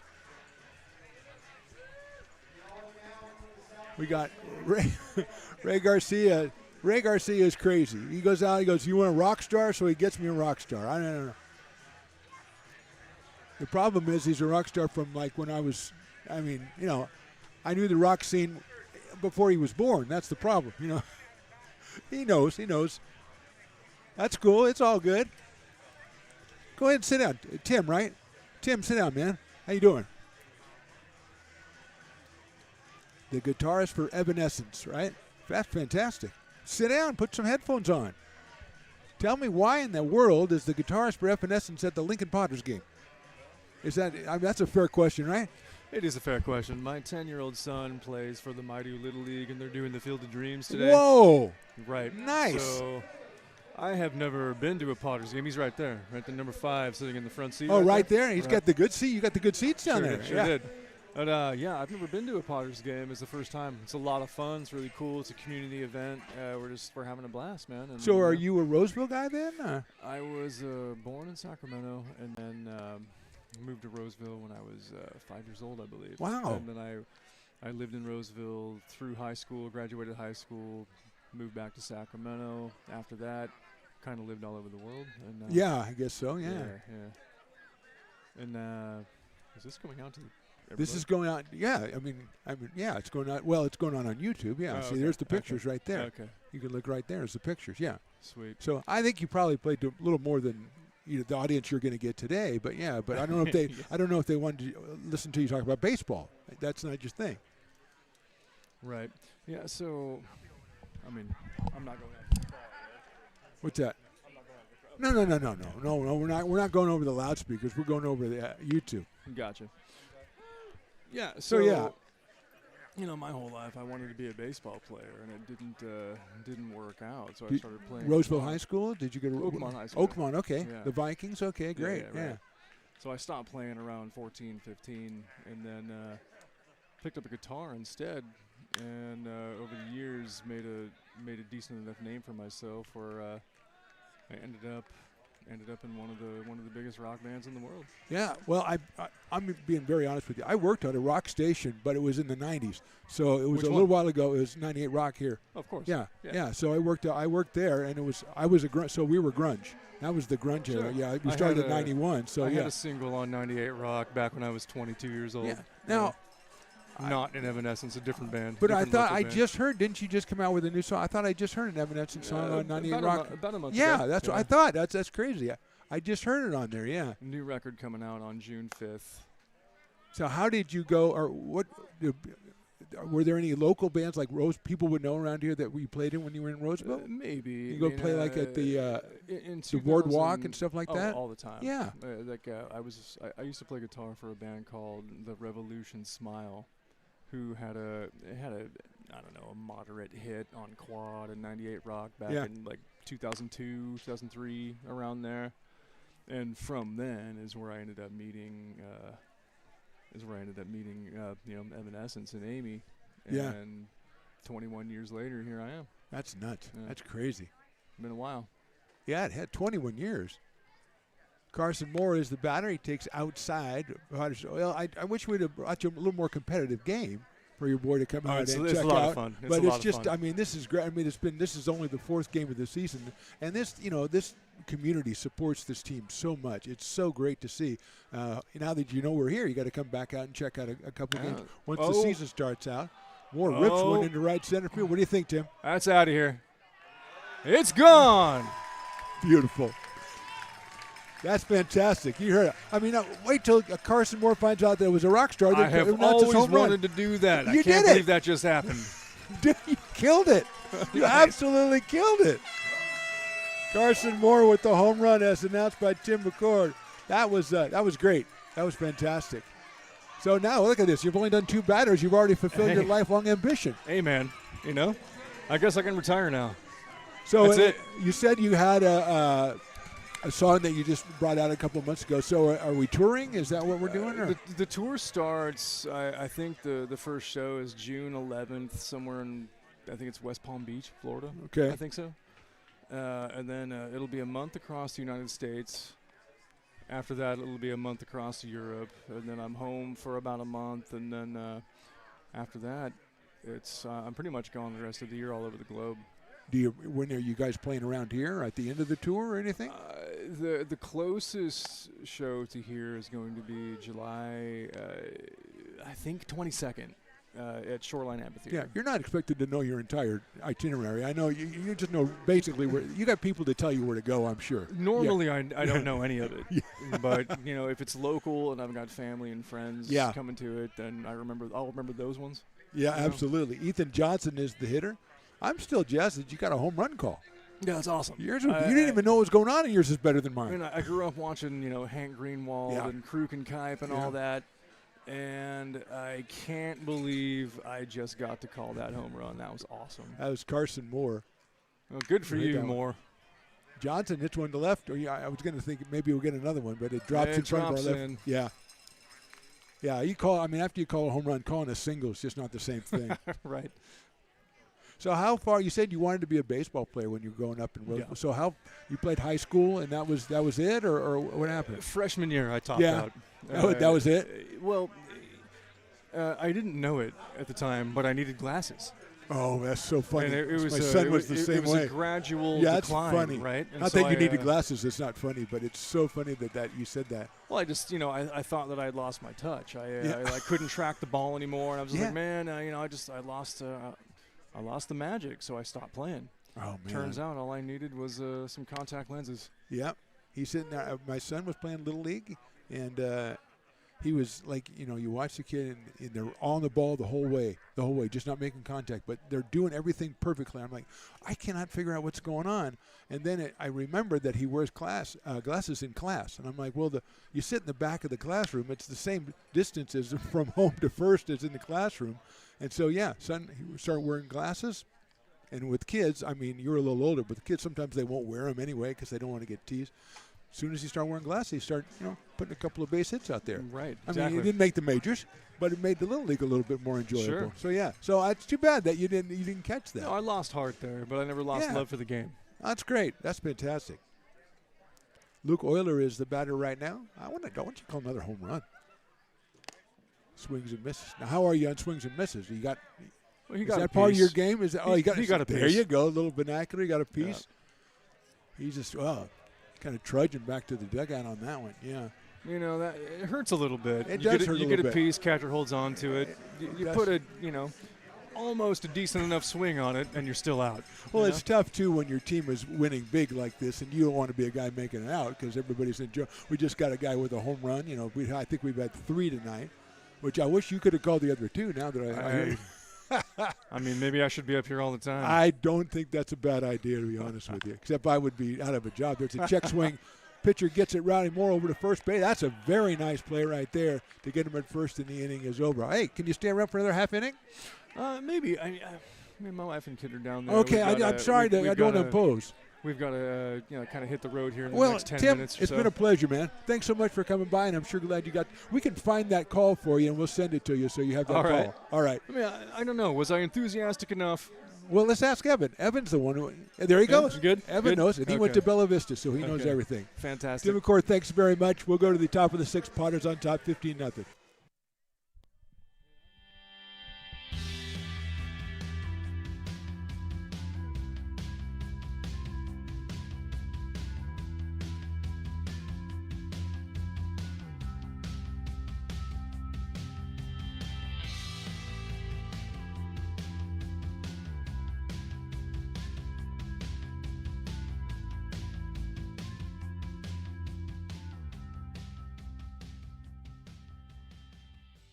Lincoln Potters Baseball. Placer County's best-kept secret is back for another exciting summer at historic McBean Stadiums. Loaded with fun for the whole family, local beer, wine, and eats. Fireworks, giveaways, theme nights, kids zone, and more. Come join in the fun and enjoy small-town baseball with Major League Entertainment. Tickets on sale now at LincolnPotters.com. Lincoln Potters Baseball. Come on out and join in the fun.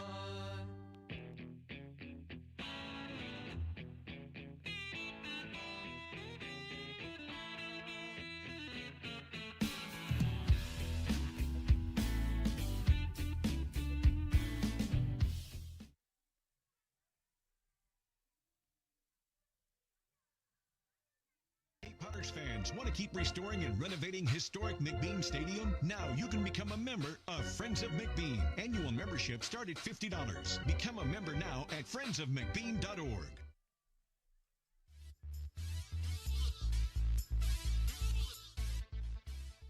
Top of inning number 6. Our thanks to Tim McCord of Evanescence. He's a rock star. He's from a band. Anyway, thanks to him. He was awesome. That was great that he got to call Carson Moore's home run. That was absolutely fantastic. Coming up here and hanging out and then going like, we're going to go to, West Palm Beach, Florida, then we're going to go around the world basically a couple times, and we'll be back here later. Elijah Demers is the first hitter. We're in number 7 for the South Bay Storm out of Diablo Valley College. He came on for Tyson Blotsky back in inning number 4, so it's his first appearance. Tyson just walked in his first time, so he had no official at-bats.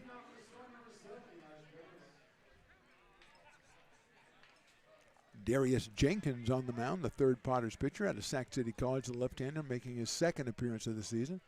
Should be enough to get him on the roster, but it still isn't. He's just not on there. But we know who he is, and his first pitch is outside.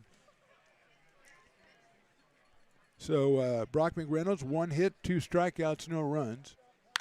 It's sharply to the left of second base. Into right field, that's a base hit. So Demeritz gets the 3rd hit of the day for the South Bay Storm. It's a solid single to right, and that'll bring up the leadoff man, Nolan Houlihan.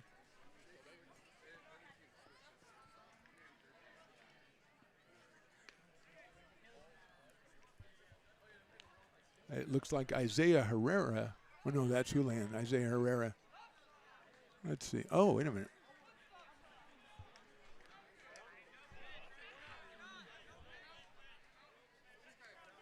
Was there a ball on the field and time was called? Maybe that's what happened. Because Mr. Damaris is back at the home plate, and I had already given him credit for a single.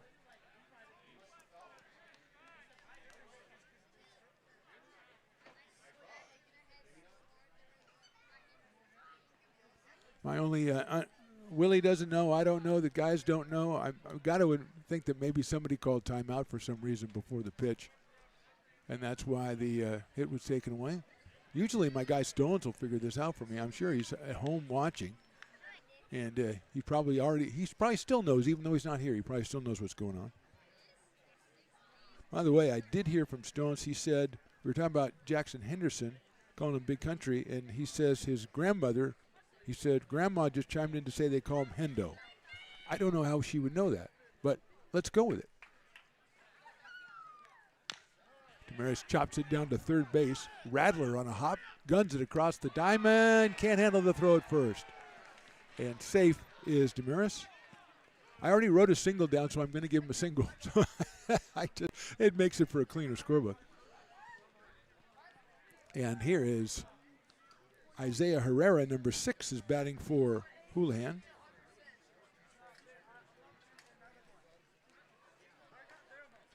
Houlihan was 1 for 2 while he was in there, and Herrera, who comes to us from Cañada College.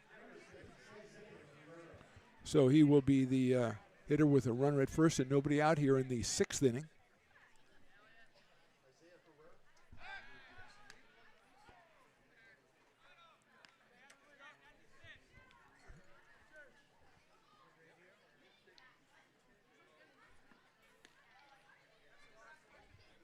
Mason Belding over at first base gets that throw. Trying to keep the runner close. Jenkins delivers. Nice looking pitch, but it's down low. 85 miles an hour from the left-hander out of Sac City. Another left-hander warming up for the Potters down in their bullpen. Fastball, beautiful pitch. Oh, down low.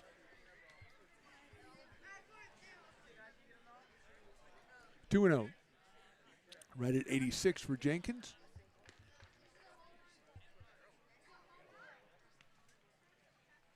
That one's sliced foul.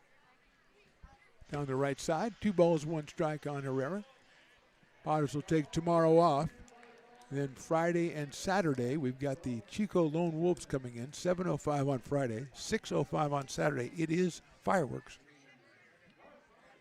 A fireworks night to be enjoyed by all. Hit sharply at second. Big hop to short for 1. To first.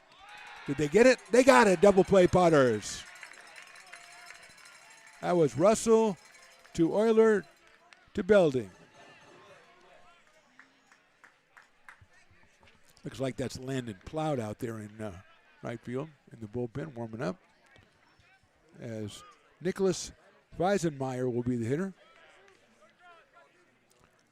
Let's say Feisenmeyer. So Feisenmeyer comes on for Nguyen Fell. So Feisenmeyer wearing number 24, coming out of Diablo Valley College and Oakley, California. He's up here with 2 outs. He fouls it off.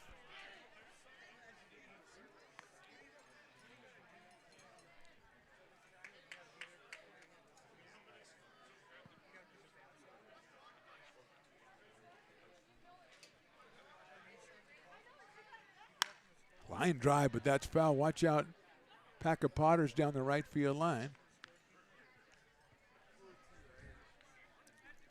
Quickly 0-2 on Fesenmeyer.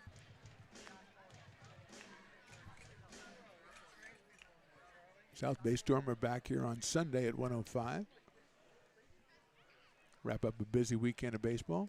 That's inside. This is the back foot of Fesenmeyer. So yes, fireworks on Saturday. So that'll start at 6:05. Just had fireworks at the opening night, and that was a huge night, huge crowd. Chico is a great competitor, so that should be a lot of fun. That 2-game series against the Lone Wolves.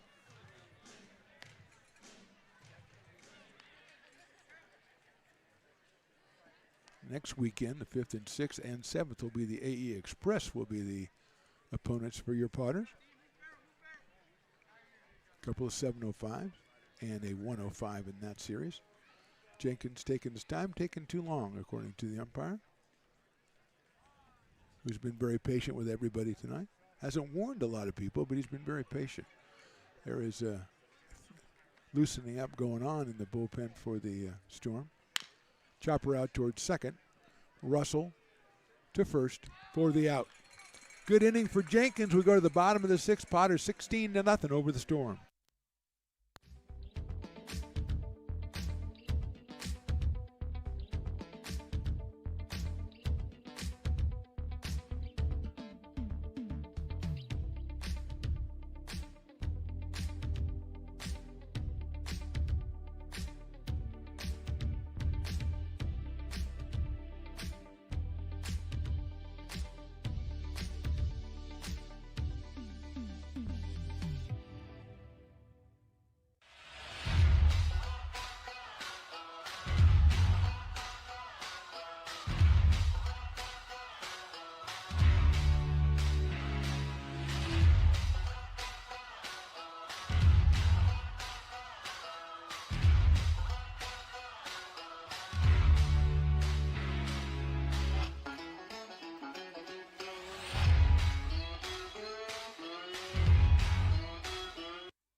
Fans want to keep restoring and renovating historic McBean Stadium? Now you can become a member of Friends of McBean. Annual membership start at $50. Become a member now at friendsofmcbean.org. When it comes to your home's maintenance and repairs, Jeffers Resource Group has you covered. Our handyman services offer a comprehensive range of expertise, from minor carpentry to drywall, electrical and flooring for property managers, landlords, and renters alike. We ensure that every job is completed to the highest standards, so you can have peace of mind. Contact us today to discover how Jeffers Resource Group can help keep your home in top shape.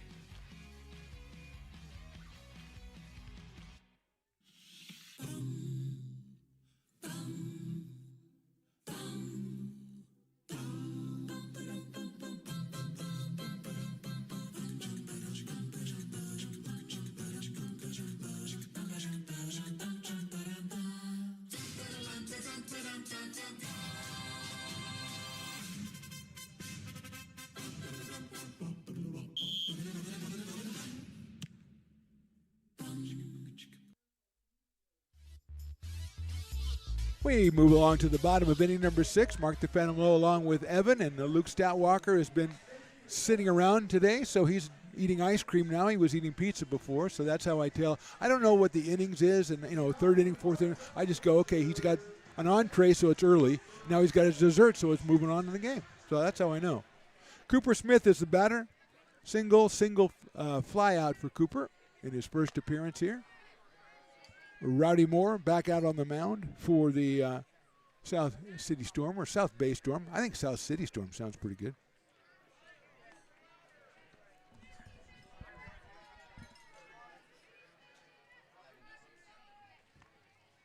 Smith takes, and that's in there for a strike.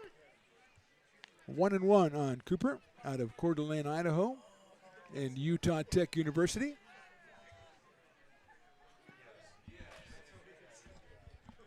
Great crowd out here for a Wednesday night. Hopefully you see some more of these people and some of your new faces on Friday when we start that series with the Chico Lone Wolves. Now, I can't promise you bacon-wrapped hot dogs, because that may just be a tonight thing. But there's always good stuff. I think we got Disney night coming up this weekend, so that'll be fun. It's always Princess Jasmine always makes an appearance. Mickey Mouse never shows up. Sorry, Stones, I know that's who you're waiting to meet, but he just doesn't show up. He doesn't do publicity. 3-1 pitches, ball 4, and Smith is on for the third time. And that'll bring up Ethan Groves for his second time. He walked back in the fourth. He came on for Jordy Lopez, who was 2 for 2 with a run batted in and 2 runs scored in 3 innings of work.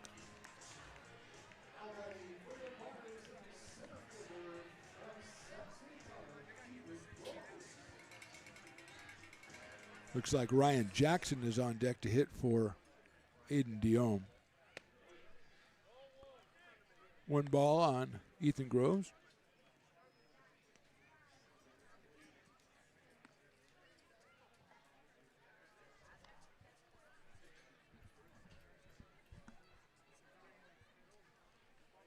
That is a little bit too high, so it's 2-0.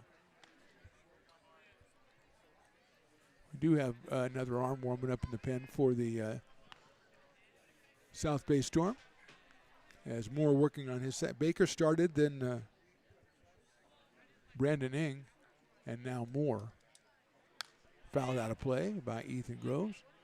Sac City College for Ethan out of Elk Grove, California.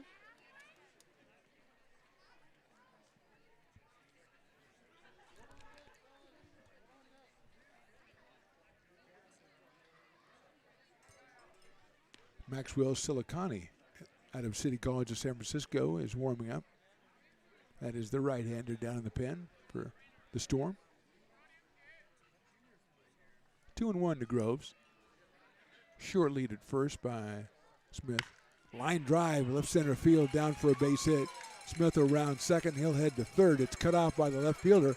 The throw comes into second. Groves slides in with a double. So Groves delivers a double, his first hit of the game. And that will bring up the pinch hitter Ryan Jackson coming on for Aiden Diome, who was 1 for 3, 3 runs scored and an RBI tonight. Jackson, who is we saw in all 3 games of the Novato Knicks series, coming up for his first time tonight.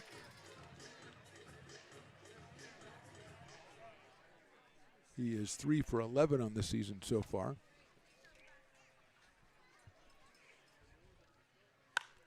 Skies that one down the left field, short left field. Shortstop coming over. It's the third baseman that makes the catch. That's a nice play by Purcell out there for the first out. Except that's not Purcell, that is Cooper Salter at third base. So Cooper Salter has taken over at third and made that play out of Curry College. Here's Jimmy Radler. Got runners at second and third, and now 1 out here in the 6th.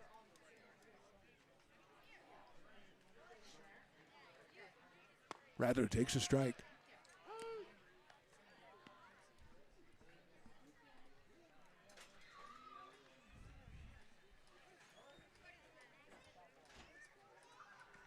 Perrin Bland started at shortstop, went 2 for 3, hit a home run, drove in 5 runs. Radler hits one to center field and hits it well. Moving over and making the catch. Sacrifice fly for Radler as Smith scores. Groves moves to third.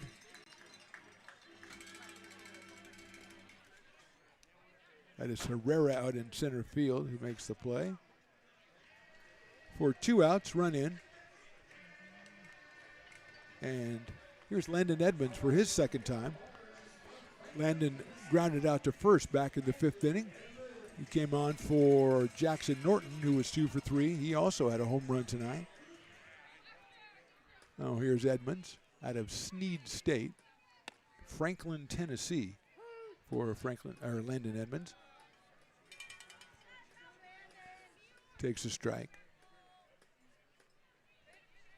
Carson Moore to follow if Landon keeps it going here in the bottom of inning number 6. That looked pretty good right there, and it's strike 2.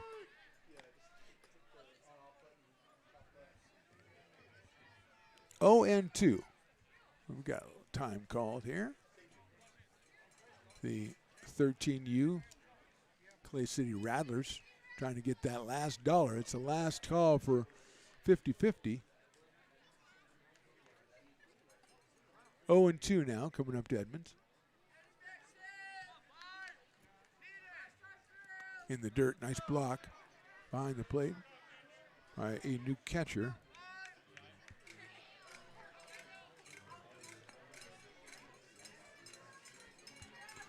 Can't tell exactly what number, but it is not Tyler Louie anymore.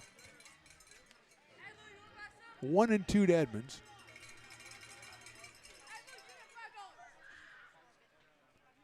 Groves down at third base. Misses outside with that one.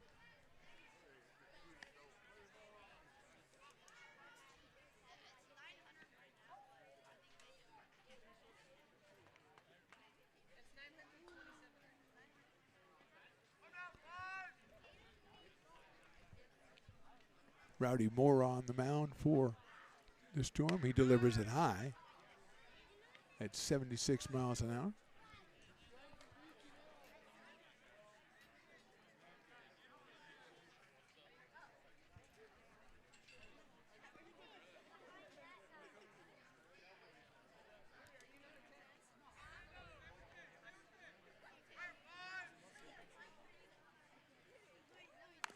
Fouls that one off. 3-2 pitch was heading toward that outside corner. He got enough of it to spoil it and give himself another shot here.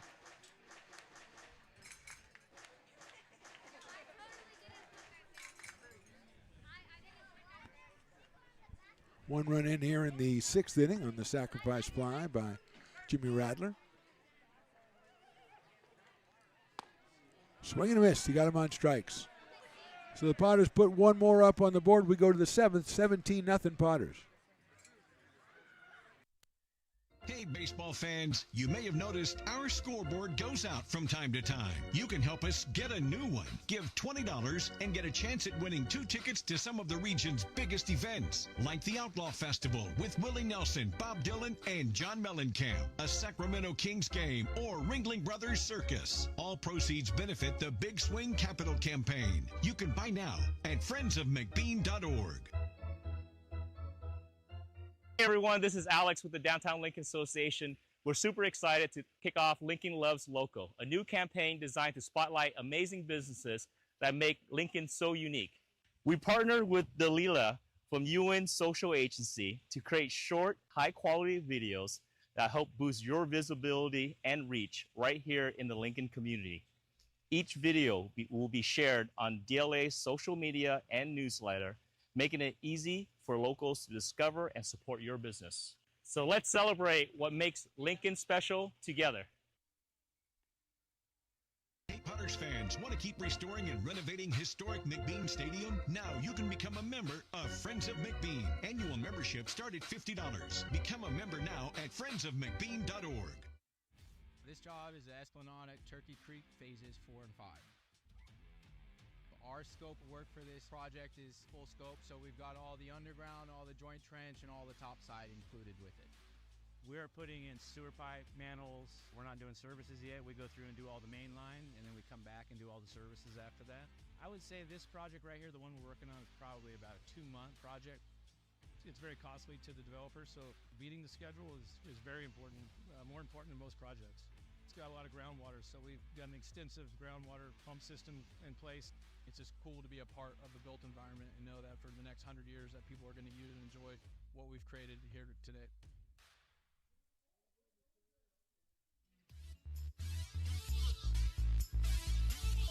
Top of the 7th inning. The fan of the game has just been announced. It's Mateo. Everybody knows who that is, right? Mateo. Evan knows who it is. And it is Landon Plout from Lincoln, California, is on the mound for the Potters, and William Jessup University. So Darius Jenkins with 1 inning, 1 hit, nothing across. Santiago went the first 4, then McReynolds, then Jenkins, and now Landon Plout. And he will face the first batter here, which it is Munez's spot, but it will be Noah Castro coming to the plate. So Castro will take over the designated hitter position out of Coalinga Community College. Left-hander against the left-hander Landon Plout. He throws a big old breaking ball in there outside for a ball.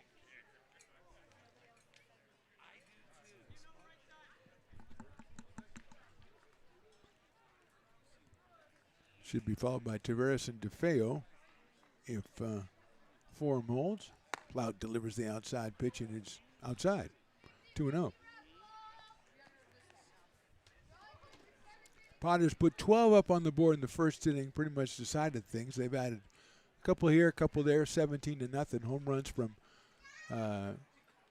Perrin Bland, Jackson Norton, and Carson Moore.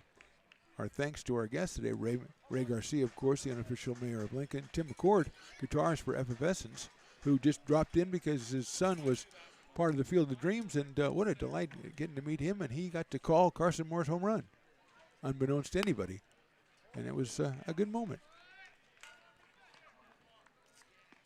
And a 4-pitch walk to Castro. The pinch hitter reaches first.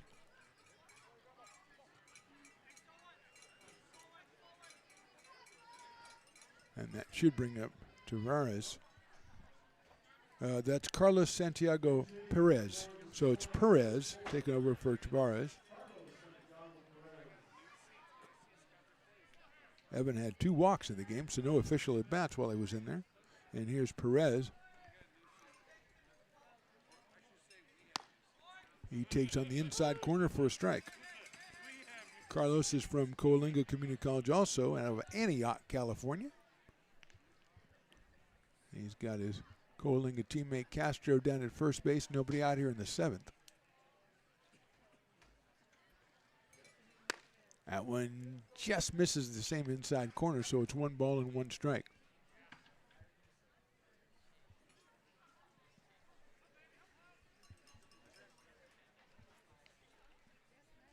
Potters will go to 4-0 on the season. We'll await the Chico Lone Wolves on Friday. That's a 7:05 first pitch.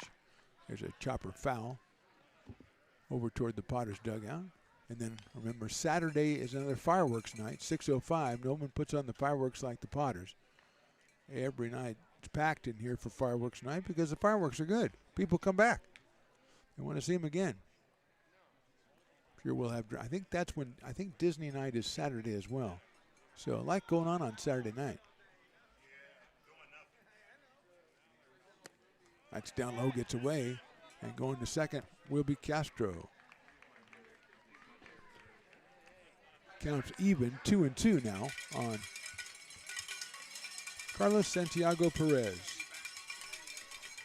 A lot of cowbells still hanging around. When Willie calls for more cowbells, he gets more cowbells, even if he has to do it himself.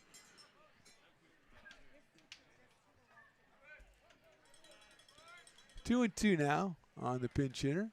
Castro leads out at second base. Russell keeping him close. Swing and a miss. Plout gets his first strikeout. That is the 8th strikeout for Potters pitchers. Dominic DeFeo was scheduled to bat, but I don't think that's him. So we will try to get a number there.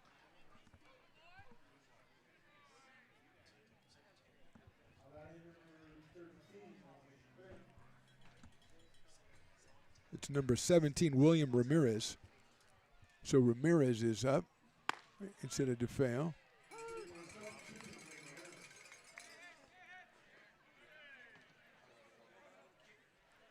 DeFeo was 0 for 2 while he was in there. He's up here with 1 out and 1 on, and that runner Castro is at second base. Plout's pitch is fouled off, landed at 86 miles an hour on that last offering. Left-hander out of Lincoln, California. Always good to have the hometown boys on the Potters. We've had many of them down through the ages, starting off with Isaiah Garcia way back in the first year. our current manager. Eli Garcia also was a Potter for many years. 0-2 coming up to Ramirez. Swings and misses at the off-speed pitch. 2 strikeouts in a row for Landon Plout. And that will bring up Cooper Salter, I believe, who came on for Burrell. Yes, that's number 18, Cooper Salter, out of Curry College.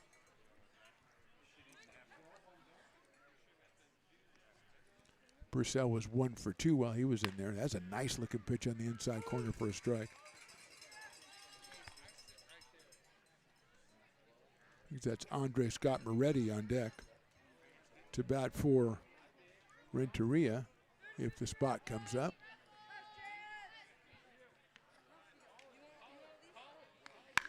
High in the air, right side. Edmonds over by the line, makes the catch. That kind of confused him a little bit, but he made the catch. A good inning for Plout. We go to the bottom of inning number 7. Potter fans going to take a stretch with a big lead.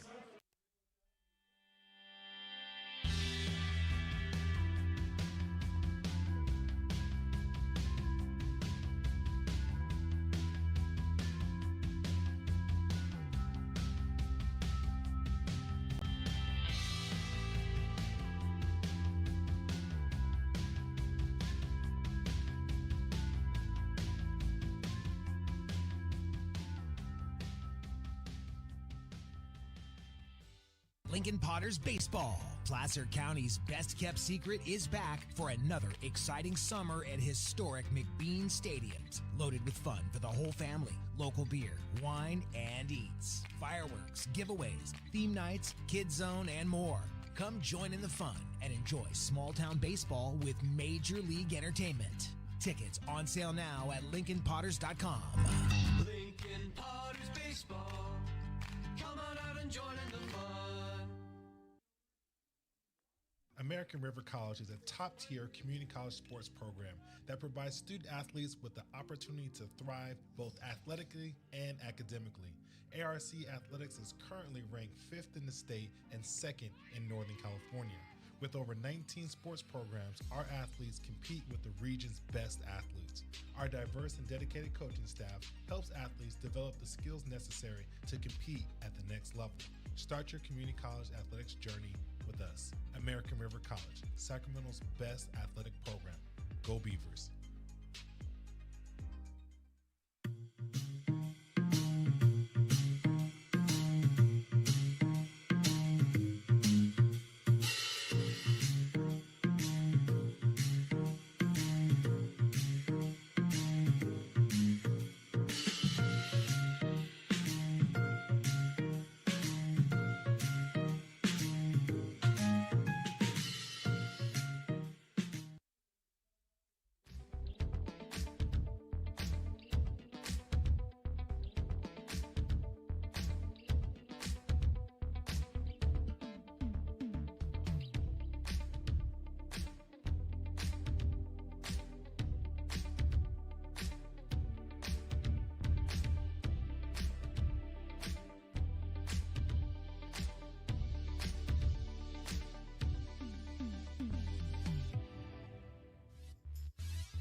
Bottom of the 7th inning. Potter's up big here against the South Bay Storm. We'll have Carson Moore, Ethan Johnson, and Luke Euler scheduled to bat here in the inning.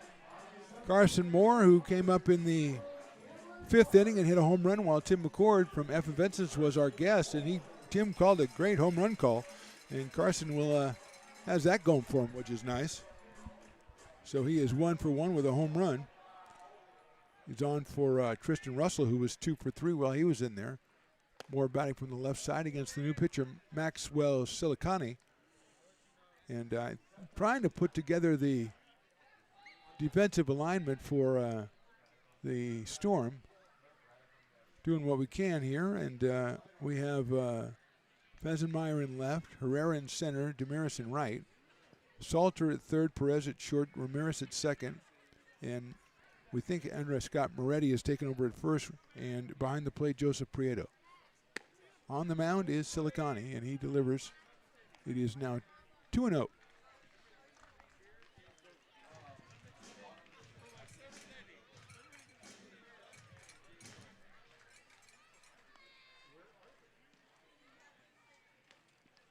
Silicani delivers that, is down low again.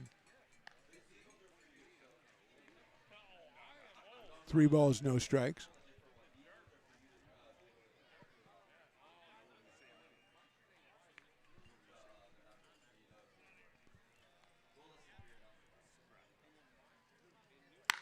Ripped to right field. That's a fair ball. Go down in the corner.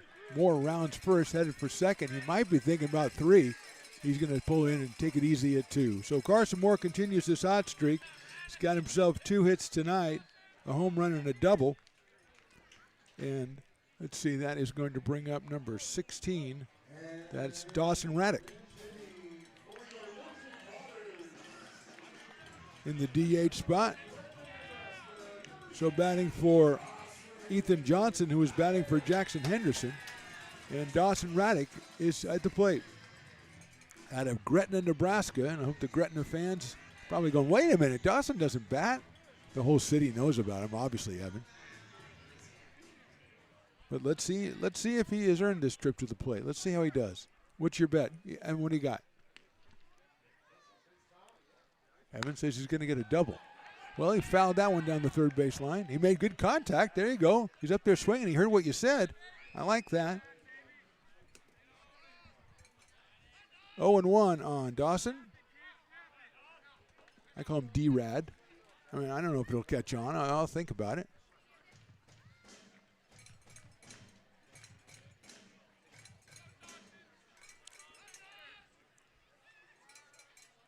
Silicani checking the runner at second base. D-Rad takes a strike. It is a battle. It's a big battle. Silicani and Raddick. Magic and Bird, stuff like that. Silicani and Raddick is right there. Hearns and Hagler.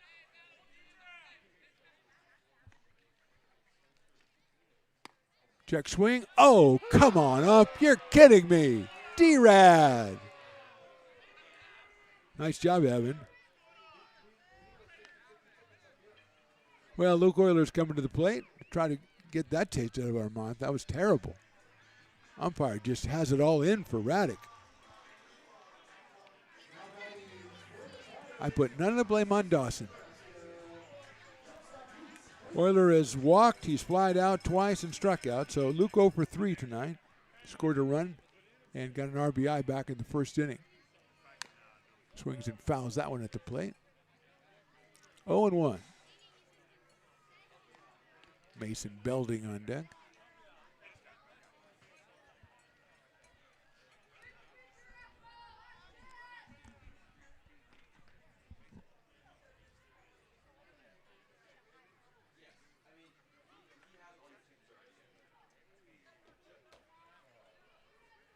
Oh, 1 on Luke. Takes high. Winner out of Rockland, California, and University of Nevada, Reno. They used to be the Wolfpack. I'm sure they probably still are. We're in the bottom of the 7th inning.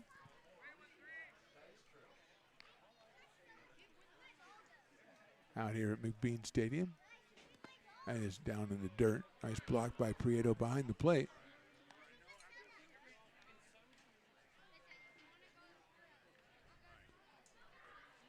Two balls, one strike on Luke Euler. Carson Moore at second base.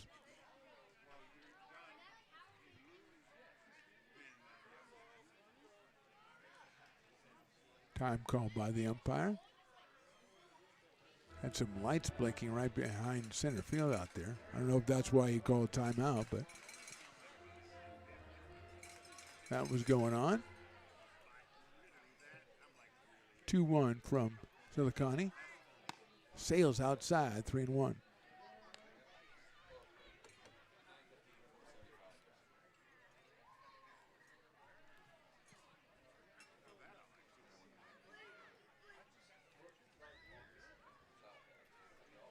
try it again. 3 balls and 1 strike.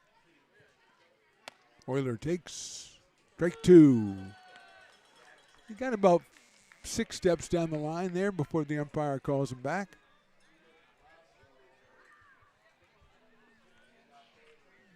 And we'll do it again, 3 balls and 2 strikes.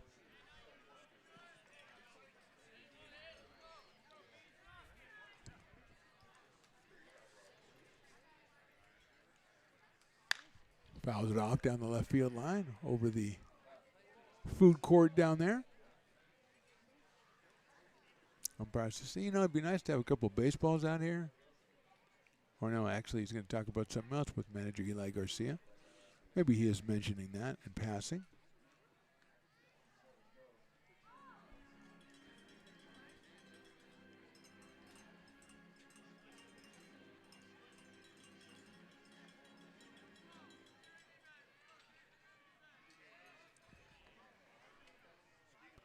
Three balls, 2 strikes, 1 out, 7th inning.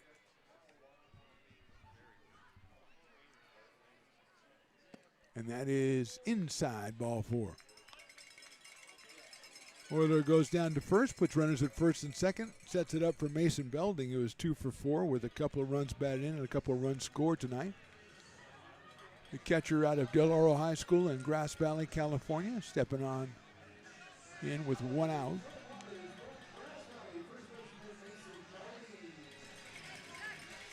I feel Mason is on the verge of getting rid of one. I really do. We need Tim McCord back so we can call it. That one is inside. 1-0.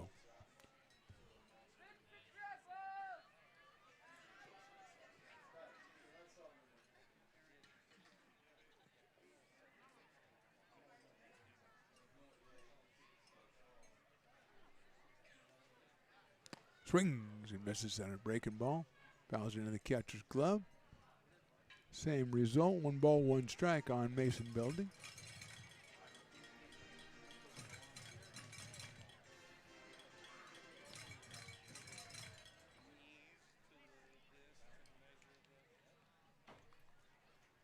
Big left-handed hitter. Takes in the dirt, 2-1.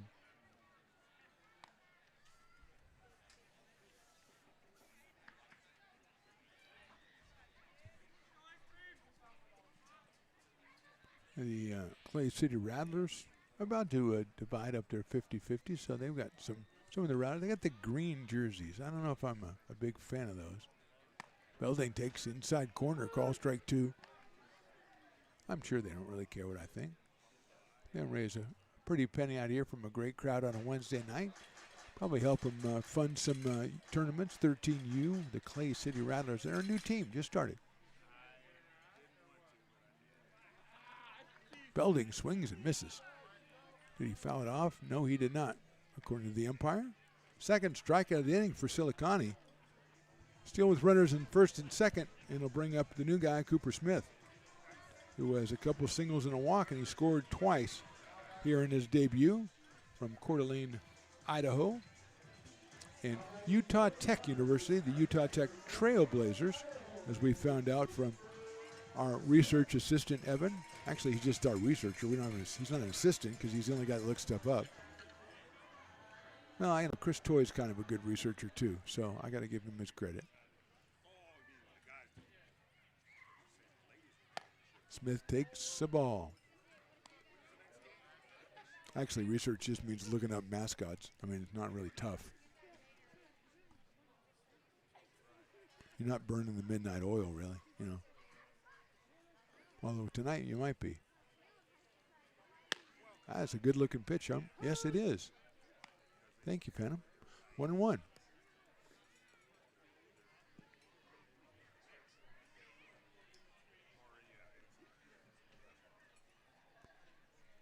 Silicani checks the runner.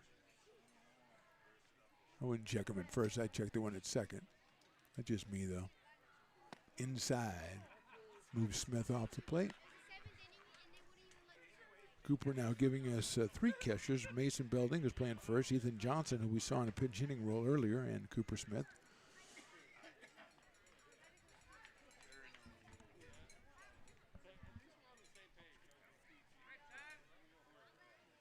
Outside with that one. 3 balls, 1 strike. No activity in the Storm bullpen. The Potters have, looks like another left-hander out there loosening up.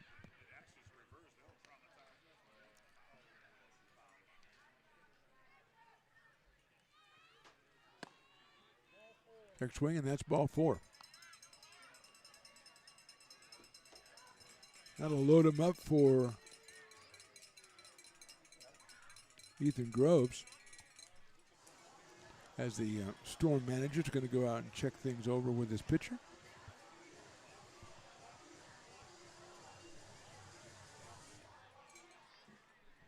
Nico O'Rourke is that left-hander that is in the Potters bullpen.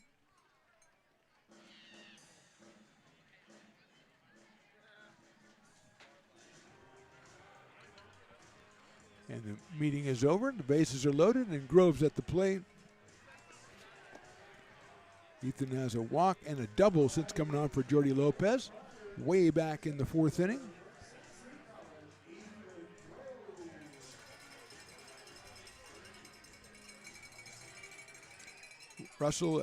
Moore at 3rd, Euler at 2nd, and now Cooper Smith over at 1st.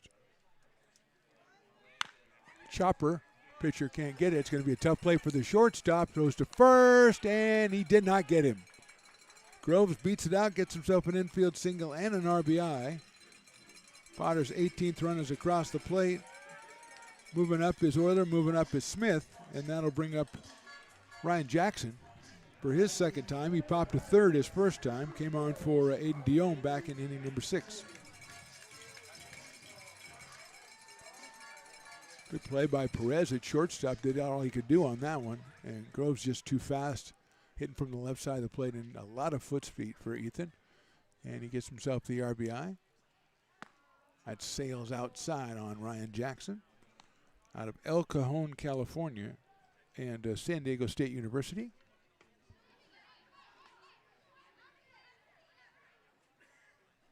Out in left field for the Potters after taking over for Dion back in the 6th inning. Takes the ball outside, 2-0. He would be followed by Jimmy Radler.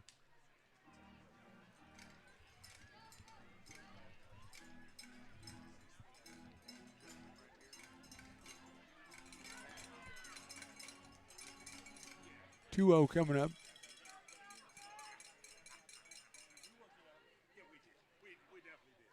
Three-0.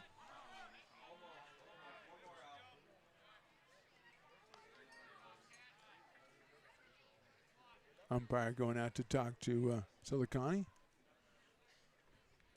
Not really sure the gist of this conversation.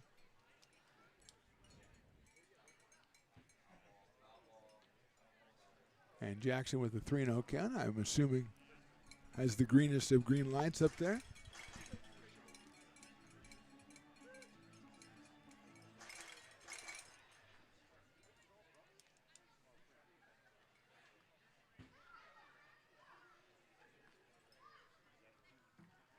Right down the middle. So I was probably wrong, or it's might have decided he didn't like that one. That is 81 miles an hour from Silicani. 3 balls and 1 strike.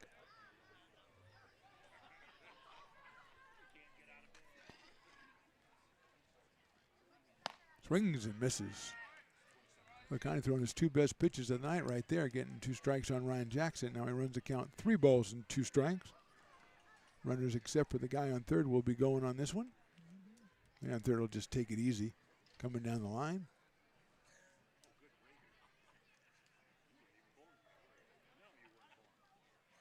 Fouls it out of play. So we'll do it all again. Euler at 3rd. At 2nd is Cooper Smith. At 1st is Ethan Groves. We'll count on Ryan Jackson.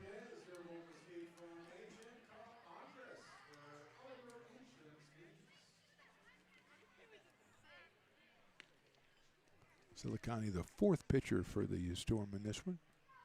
Terry Baker, the starter, went just the 1 inning.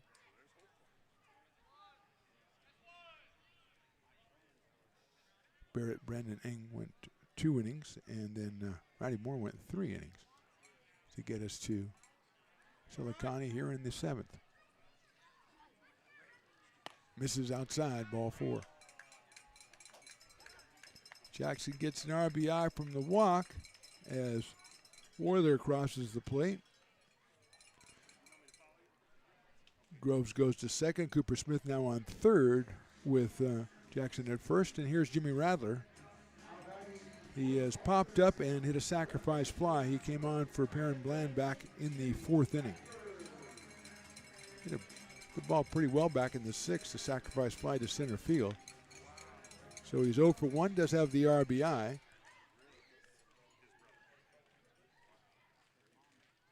That's in the dirt for a ball.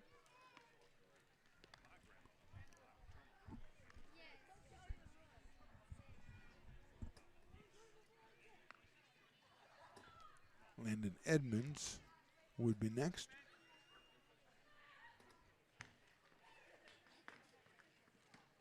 Outside and high. Do have a little activity in the Storm bullpen. Looks like a right-hander down there loosening up. We are in the bottom of inning number 7 here from McBean.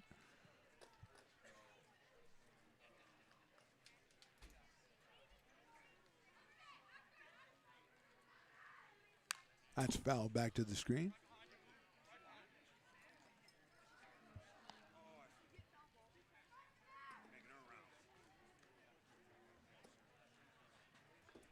"17 hits unofficially for the Potters tonight. 19 runs.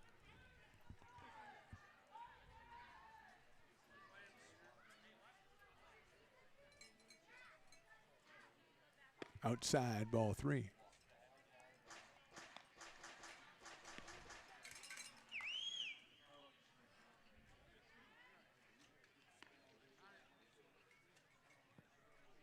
Three balls, 1 strike.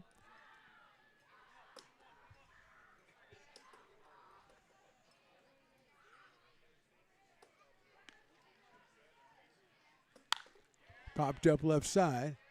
Going out the shortstop, coming in the left fielder. And he doesn't make the play. It drops in for a 2-run single for Jimmy Radler. Smith scores, and so does Groves.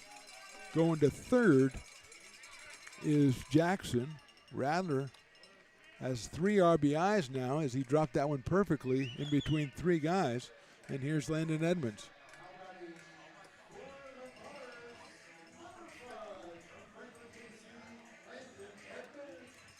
So Edmonds has been up twice. He has grounded out and struck out.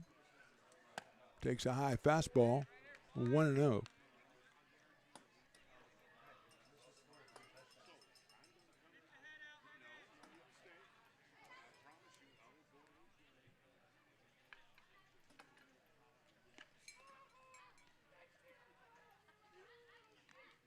And just misses. Oh, it catches the outside corner.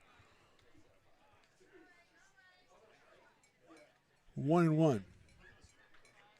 9th batter of the inning, Landon Edmonds. That runner's at first and third. Inside and low, 2-1. Landon from Franklin, Tennessee. Went to Snead State.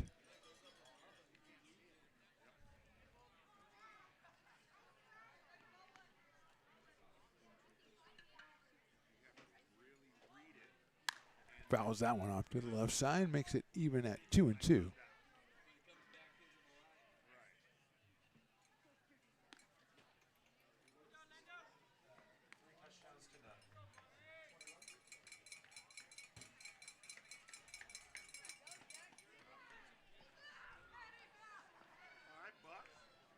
Two-two pitch, misses outside, 3-2.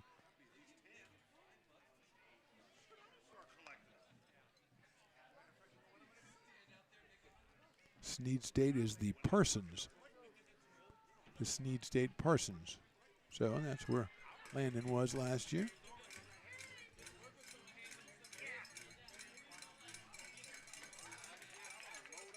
Not Alan Parsons, but the Snead State Parsons.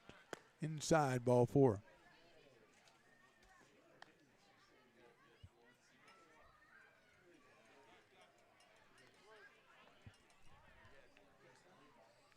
And we're going to have a meeting at the mound here as Carson Moore is the next scheduled hitter. And we're going to get a new pitcher. So we're going to step away here. We are in the bottom of the 7th from McBean Stadium. We'll be right back after this short break. Lincoln provides all the charm of a small town, yet still provides access to excellent local medical care. At Lincoln Urgent Care, you can find expert services and a compassionate staff available 7 days a week. A friendly front desk staff will welcome you when you come into our brand new facility. Your wait time will be minimal at our walk-in clinic, unlike the emergency room. From broken bones and lacerations to allergies, flu shots, and illnesses, we treat a variety of urgent medical conditions. What sets us apart is not just our central location in Lincoln, but the convenience of our extended hours, including weekends. We've become Lincoln's first choice for urgent care because we treat patients of all ages for a variety of conditions and take most insurances. We're proud to be an approved provider for veterans and welcome in our military patients. From our family to yours, we're here when you need us.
You are laborers rising. And now you understand where we came from, what solidarity means, and what we have ahead of us.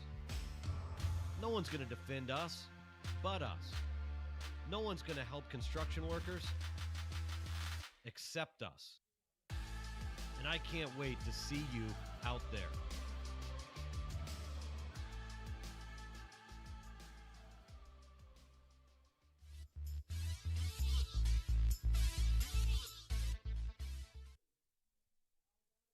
New pitcher for the South Bay Storm, number 20, Canjel Vasquez.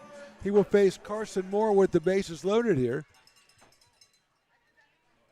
Moore has homered and doubled in 2 appearances. He grounds that one. Nice play by Vasquez. Over to first for the out. Good play by Vasquez. 1 pitch out of the inning. We go to the top of the 8th. Potters on top 21-0. If you're in need of a seasoned DUI attorney, contact the law office of Samuel D. Burns Incorporated. We are familiar with the laws surrounding your case, and we will work diligently to minimize the negative impact following a DUI charge. With a proven track record, Sam Burns works on your behalf to provide a positive outcome. He's been able to save his clients' driver's licenses and negotiate more favorable terms. Visit our website.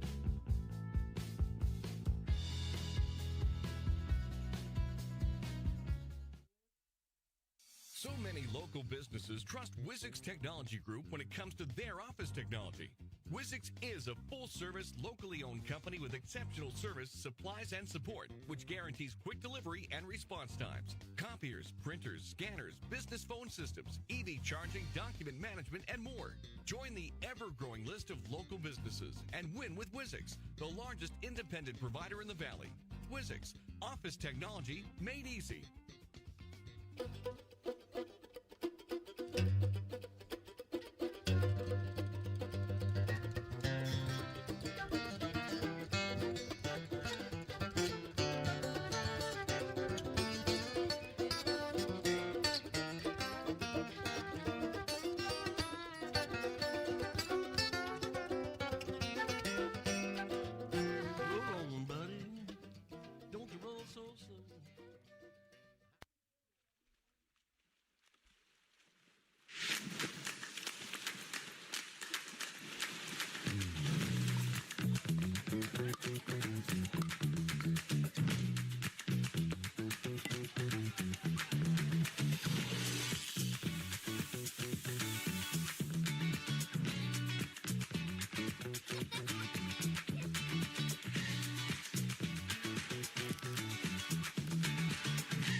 Top of the 8th inning, Andre Scott Moretti will be the hitter for the South Bay Storm. They'll go up against Nico O'Rourke, the left-hander, out of Pleasant Hill, California. He's been very effective in the early going here for the Potters.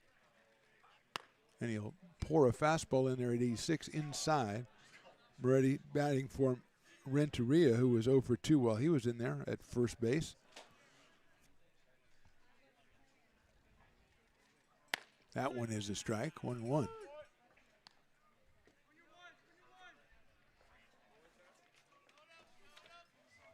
O'Rourke was the winning pitcher in the second game of the season against the Nevada Knicks. Swing and miss.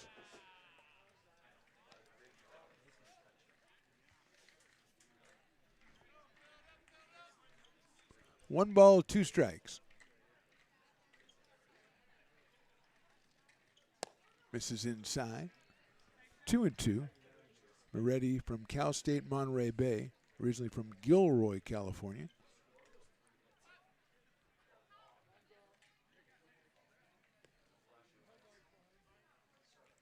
Now the lights are on beyond center field again, which makes it kind of difficult for the batter if he's looking straight into headlights.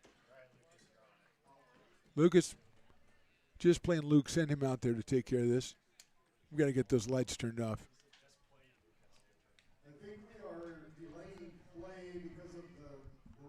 There we go. Now we got him. All right. Yeah. He was probably watching the game on YouTube. Oh, that's me they're talking about. I got to get out of there. I don't want Luke after me. There's no way. JPL goes after him. It's trouble. 2-2 on Moretti. Fastball misses high and outside. We'll go full. 3 balls and 2 strikes on the first batter here in the bottom or the top of the 8th for the South Bay Storm, who will make a return appearance here at McBean on Sunday afternoon at 1:05. Fastball, that's on the corner, call strike 3. Moretti threw the bat back, and that it was not going to be good. I knew he was in trouble there.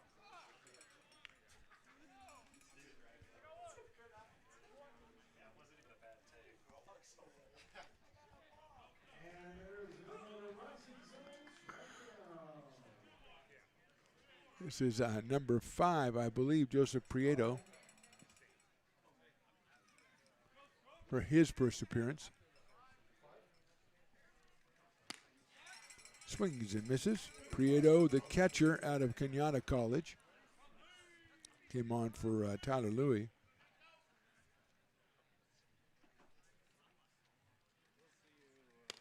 Check swing, there you go. Yes, he did. It is 0-2. Quickly on Prieto. Elijah Damaris, the right fielder, on deck.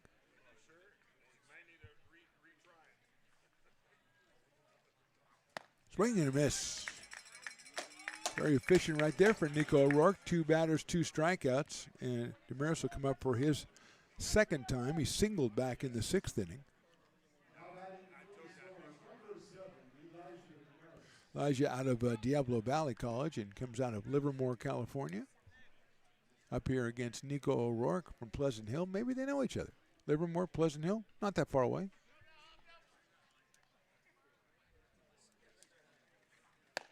Check swing, and he should have gone. It's a strike.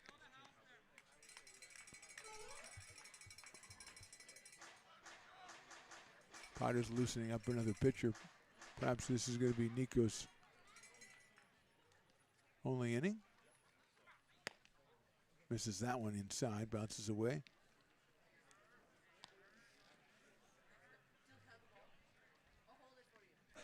From Cooper Smith. 1 ball, 1 strike.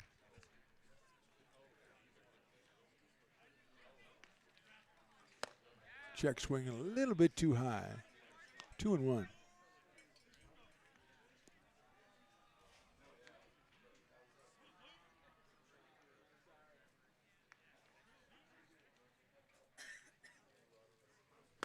Swings and misses at that one. Evens it up at 2-2. O'Rourke keeping it right around 85, 86. It looks a lot faster than that. And it's getting in on the batters a lot faster than that.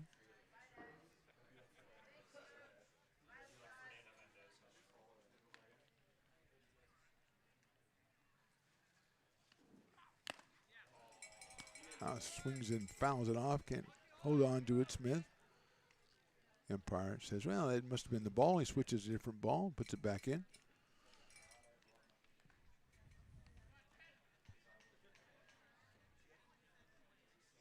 Two outs, 2 balls, 2 strikes. Look out, that's inside, 3-2. If Damaris were to reach, that would bring the top of the order up, and Isaiah Herrera.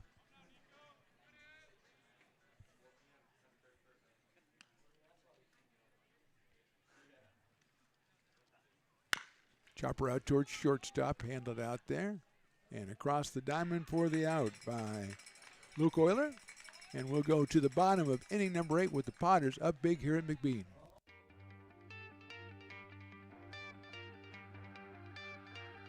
Gooseport Public House. We have sports on 10 big screen TVs, 23 beer taps with classics and crafts, a full bar with creative craft mixed drinks, live music, and most importantly, great fresh food. In downtown Roseville off Vernon Street. Only 15 minutes from the ballpark. See ya at Gooseport.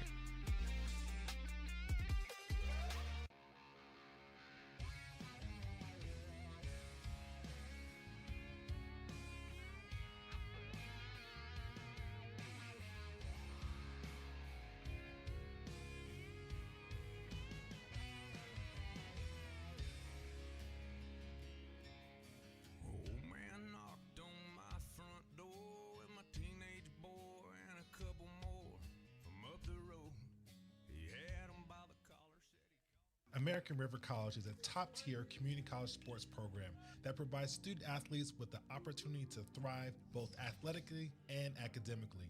ARC Athletics is currently ranked 5th in the state and 2nd in Northern California. With over 19 sports programs, our athletes compete with the region's best athletes. Our diverse and dedicated coaching staff helps athletes develop the skills necessary to compete at the next level. Start your community college athletics journey with us. American River College, Sacramento's best athletic program. Go Beavers.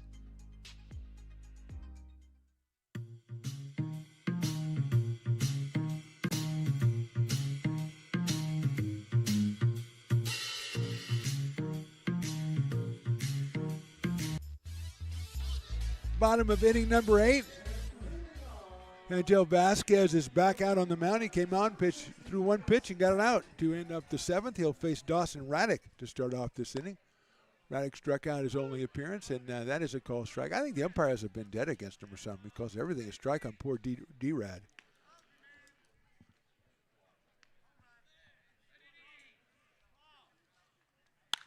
Hits that one up in the air right side. Damaris comes in. Second baseman can't make the play. Dawson Raddick to slide into second. He is safe. That's a double.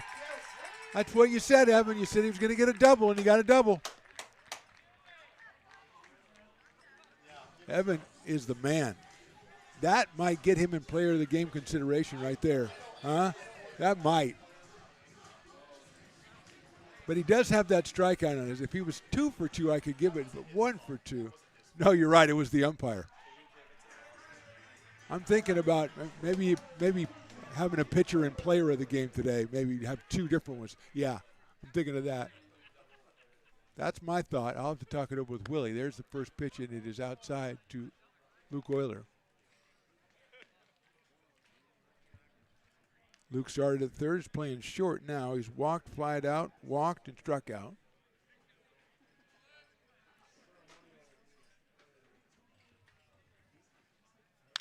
Lifts that one down the left field line. That is a foul ball, and it'll go out of play over by the grassy knoll, which isn't as populated as it was a couple hours ago. I'll be very honest with you.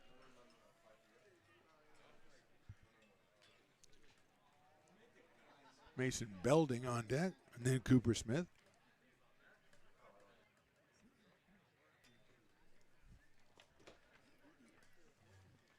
Outside.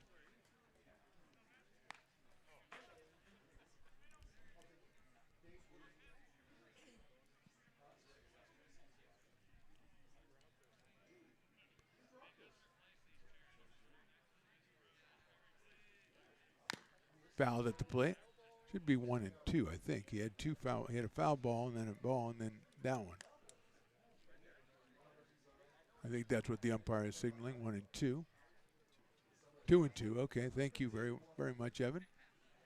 After Evan predicted the Raddick double, I don't know if he's on cloud 9 right now. He's like old Tim McCord with his home run call. Sharply hit, base hit right field. Raddick's going to round third. He's going for the plate. The throw, it's going to be close. He is safe at the plate. Dawson Raddick making a strong bid for player of the game. Euler with a RBI single. That's his second of the day. Second RBI of the day, his 4th of the season. That'll bring up Mason Belding. Maybe if they let that go through and didn't cut it off, Dawson might have been in trouble at home, but he was not stopping for anything. Say, Dawson going to stop for gas to get something to eat? No, I'm going around third and I'm going to score. I don't know how long it's been since he slid in a game. It's probably been a while.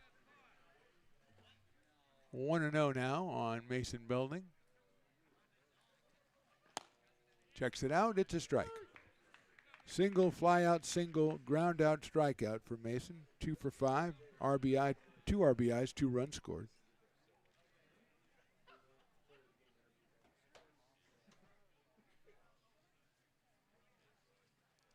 Off-speed pitch, a little bit high, 2-1. Cooper Smith to follow.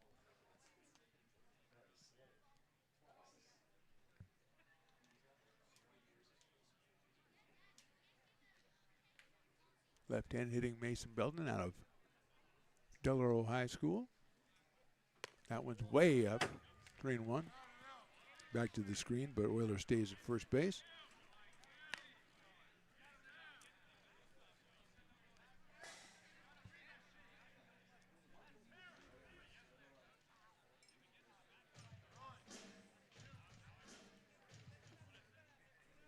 Angel Vasquez is the 5th pitcher for the South Bay Storm. Inside.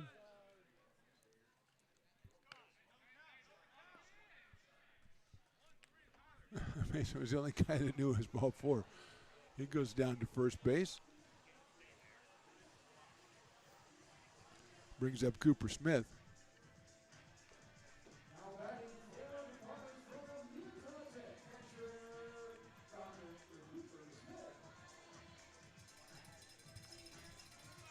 Cooper's got a couple of hits and a couple of walks tonight, so he is 2 for 3. He scored 3 times in his Potters debut. Takes a strike. 0-1. Ethan Groves will follow. He is the top of the order.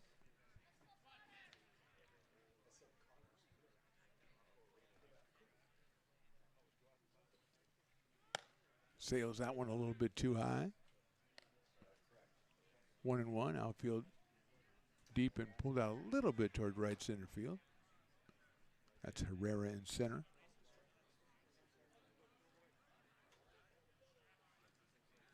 Pops it up. It'll be a foul ball, but giving chase. A nice play over there. That's Cooper Salter. Makes the catch for the first out. And it'll bring up Ethan Groves. Runner still at first and second with 1 out.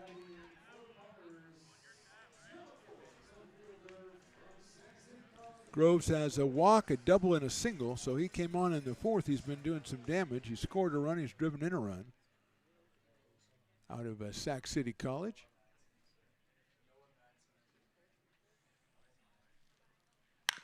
Chopper out towards second base. They're going to go to second for 1, then to first, and they're not going to get Groves.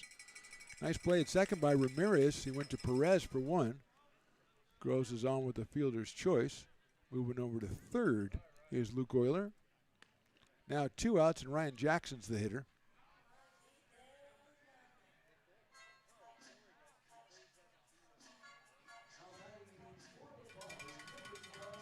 Jackson came on in the 6th inning. He has popped out and walked.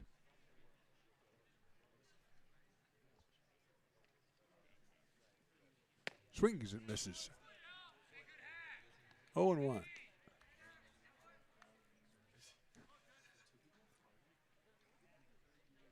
Ryan from El Cajon, California.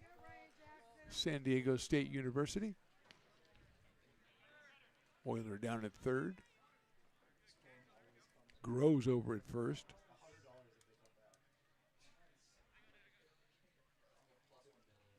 Hit sharply out towards shortstop Perez. It's off the heel of his glove into short left field.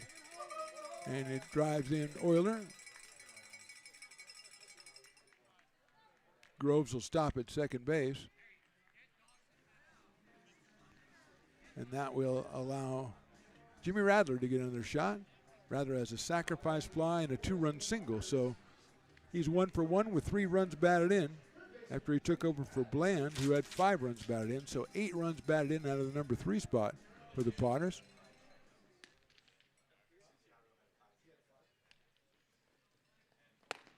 That is high for a ball.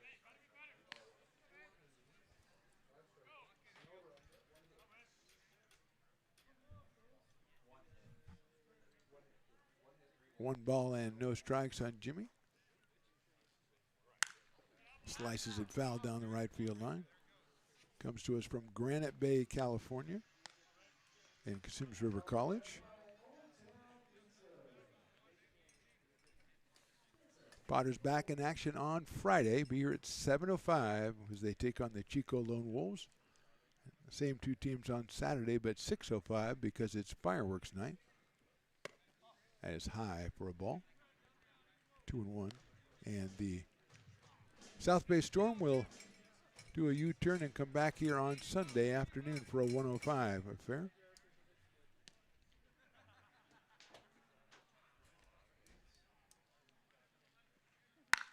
Hit well to left field, moving over, and that's over that left fielder's head. 1 run scores.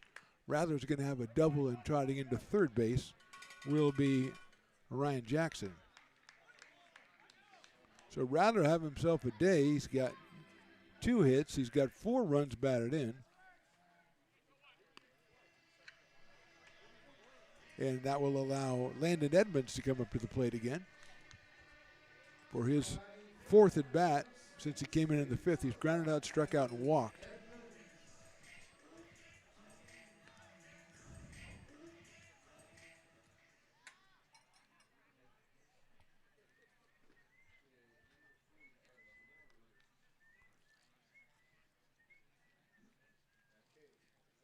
Edmonds hits it right back up the middle into center field. A base hit. 1 run scores. Here comes the second run. The throw will be cut off. It's a 2-run single for Landon Edmonds. I believe that's his first hit as a Potter. And he drives in 2 runs.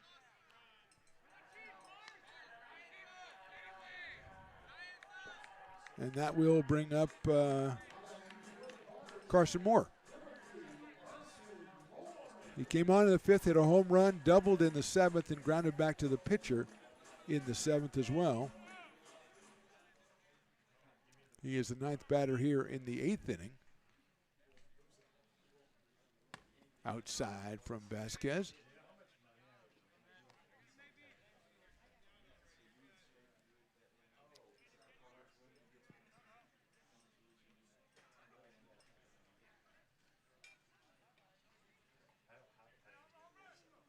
Swings and misses at the high fastball. Carson out of Cameron Park, California, and attends San Diego State University. First home run of the season tonight. That is high, 2-1. Tim McCord, the guitarist for Effervescence, who was a guest because his son was part of the Field of Dreams, and Ray Garcia found him because he was sitting in his seats. Came up here, and he was nice enough to spend a half inning with us, and he called Carson's home run, which I think he enjoyed it. 3-1.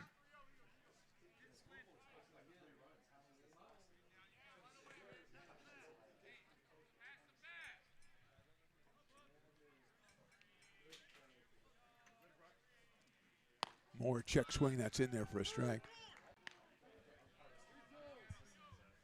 3-2 on Carson Moore.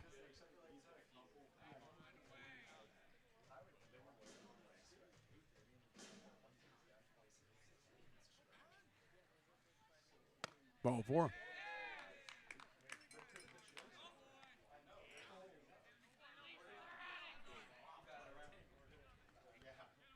That will bring up Dawson Raddick. Really good chance for player of the game if he can get another base knock. Raddick up here with 2 on and 2 out. He is 1 for 2 so far. Chopper down the third baseline. That is a foul ball. He's actually got the press box on the edge of their seat. I've never seen Evan as excited about anything as having Dawson Raddick at the plate. Matt Lundgren is running around down there. I don't know, Statwalker, I don't know where he went. He's down there talking to Ray Garcia. I guess scouting out Dawson. Maybe he'll be a pitcher outfielder or something, or DH.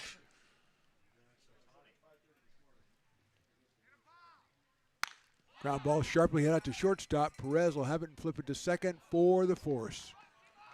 And we will go to the top of the 9th inning. Potters up by a bunch here at McBean. Hey, Potters fans, want to keep restoring and renovating historic McBean Stadium? Now you can become a member of Friends of McBean. Annual membership start at $50. Become a member now at friendsofmcbean.org.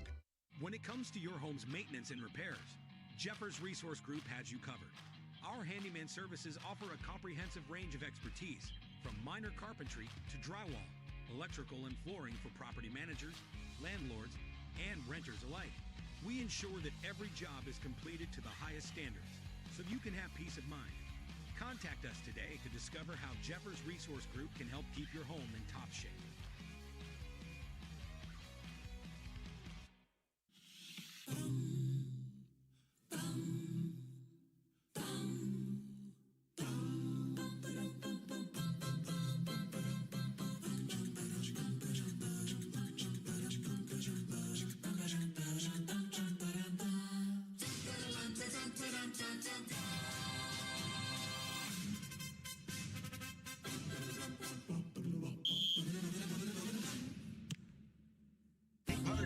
Want to keep restoring and renovating historic McBean Stadium? Now you can become a member of Friends of McBean. Annual membership start at $50.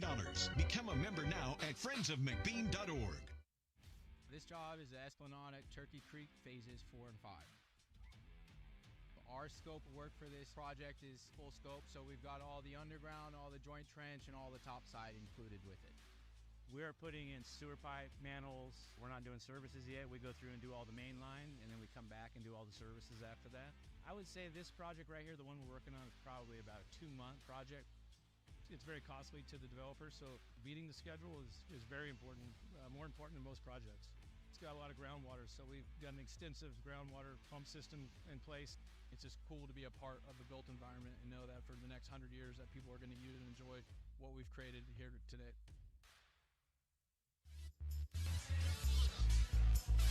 Top of inning number 9, it is Noah Madsen on the mound for the Potters. Wearing number 20, 6'2" out of Roseville, California. He will face the top of the order. That's Isaiah Herrera starting us off here, followed by Besenmeyer and Castro. Check swing back to the screen. So our strike, 0-1. Looks like Josh Krenensky is actually the hitter here.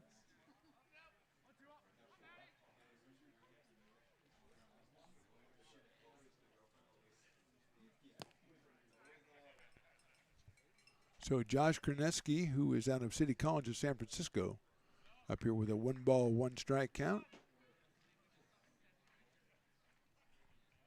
against the 6'2" Noah Madsen. Sharply hit out to right field. Edmonds catches it on the run for the first out.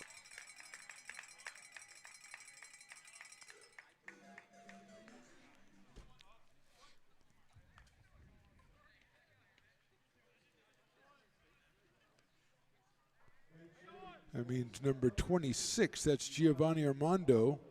So Armando gets the at-bat here in the 9th.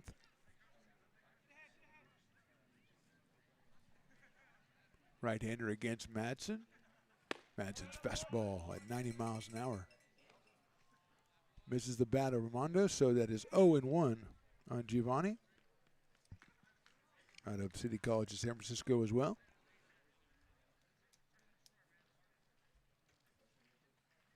Strike 2. 0-2.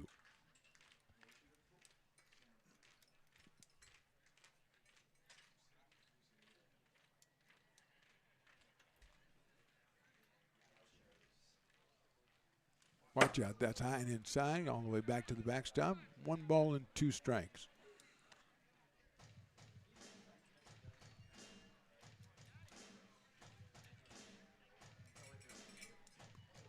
One ball, 2 strikes, 1 out, 9th inning.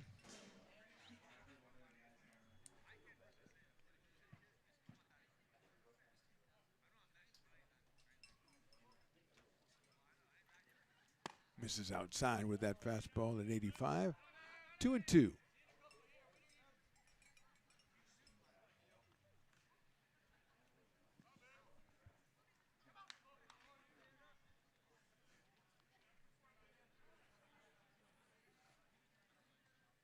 Swing and a miss.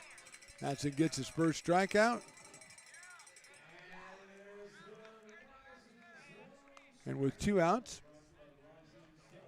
Castro is scheduled to be the next hitter, number 27. And that is indeed who it is. So it is Noah Castro. He came on to bat for Munoz in the 7th and got a base on balls after Munoz was over 2 with 2 strikeouts. So Castro settles in with 2 outs here in the 9th.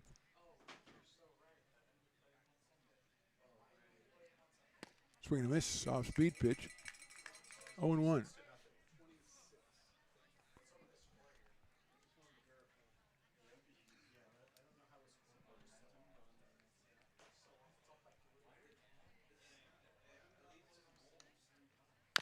Chopper down the third baseline. That's going to be a tough play. Across the diamond, a little too high by Jimmy Radler. And it's an infield single for Castro. Just the 4th hit. Just the 4th hit for the Storm. Castro is down to first base.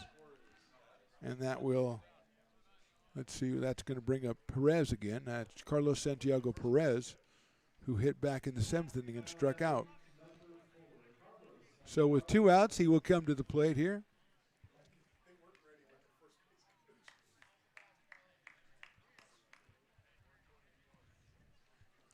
Just a tough play for Radler, who was such a high hopper. He let one go from third, unleashed a little bit too high over the head. First of Mason Belding.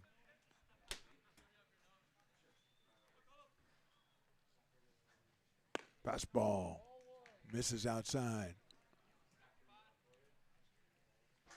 1-0 to Perez.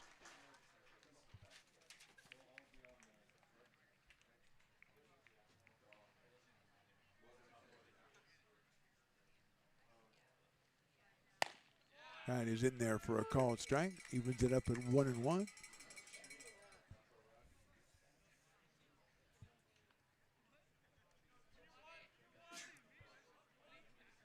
That was 89 from Noah Madsen.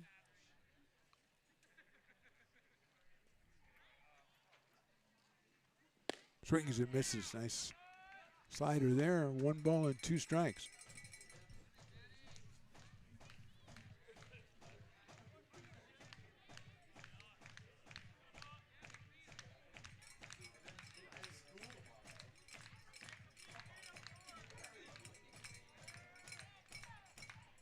One ball, 2 strikes, 2 outs, 9th inning. Watches that one go outside. Good eye right there. 2 balls and 2 strikes.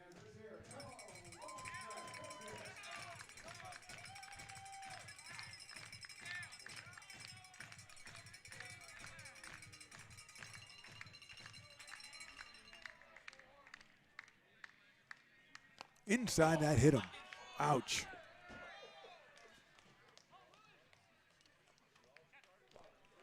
So 2 on, 2 out.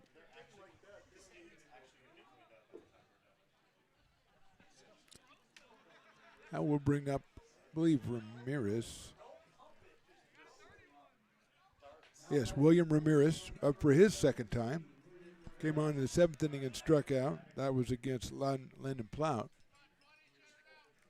He faces Madsen here, who got the first 2 outs and a single, infield single for Castro, and he hit Perez. Ramirez lines one foul over the Potters dugout. William coming to us from Brentwood, California. Not sure of his college choice yet.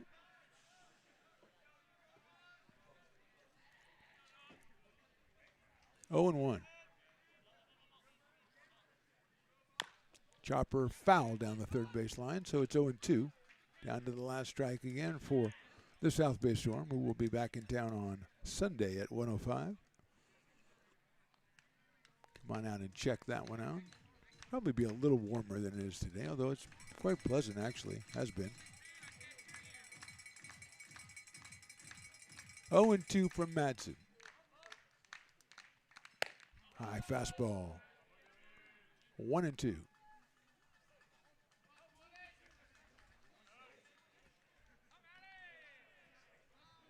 Castro at second base. Perez over at first base.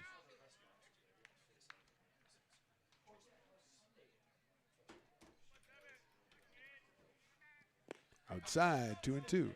Potter scored 12 in the first inning, pretty much decided this one. And now trying to nail it down here as the Storm a bit pesky after the first 2 batters were retired here in the 9th.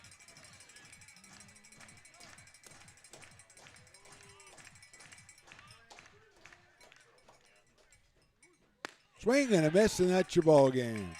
Second strikeout for Madsen. Potters finish this one off. Our final score, no post game tonight. Our final score, the Potters win at 26-0. Justin Santiago, who went 4 innings, gave up 1 hit, walked 2, struck out 5. He is the starter. He is the winner. He is our winning pitcher tonight and our player of the game. Just want to mention a couple of guys offensively. Perrin Bland, Jackson Norton, and Carson Moore, all with home runs for the Potters. That's it for us tonight. We will be back here on Friday. Again, Saturday is the Chico Lone Wolves, and then Sunday it is the South Bay Storm coming back here for another game. For Mark the Phantom Lowe, for Evan, for everybody in here, plus Willie Preston, we say thanks for watching. We'll see you next time.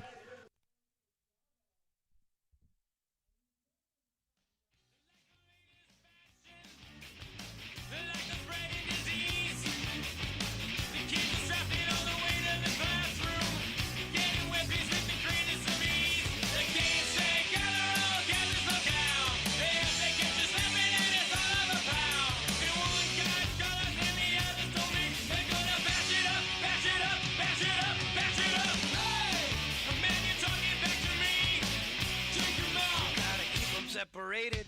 Hey! The man you disrespecting me. Take him out. You gotta keep them separated. Hey! Don't pay no mind. You're under 18 and won't be doing any time. Hey! Come out and play.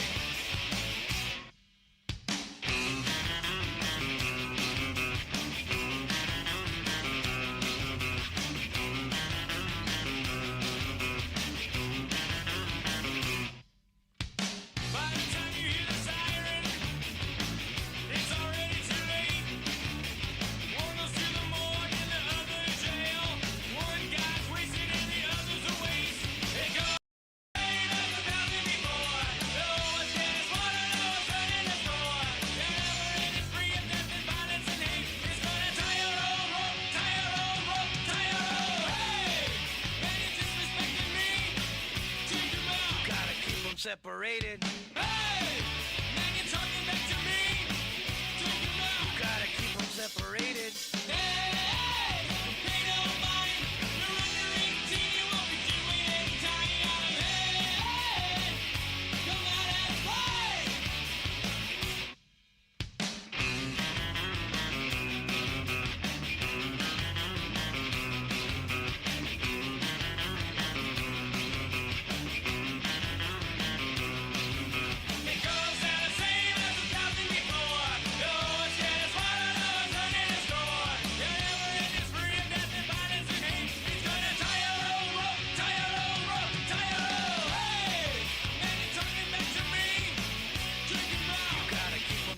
separated. Hey, man, you're disrespecting me. Take 'em out. You gotta keep 'em separated. Hey, pay no mind. If you're under 18, you won't be doing any time. Hey, come on and play.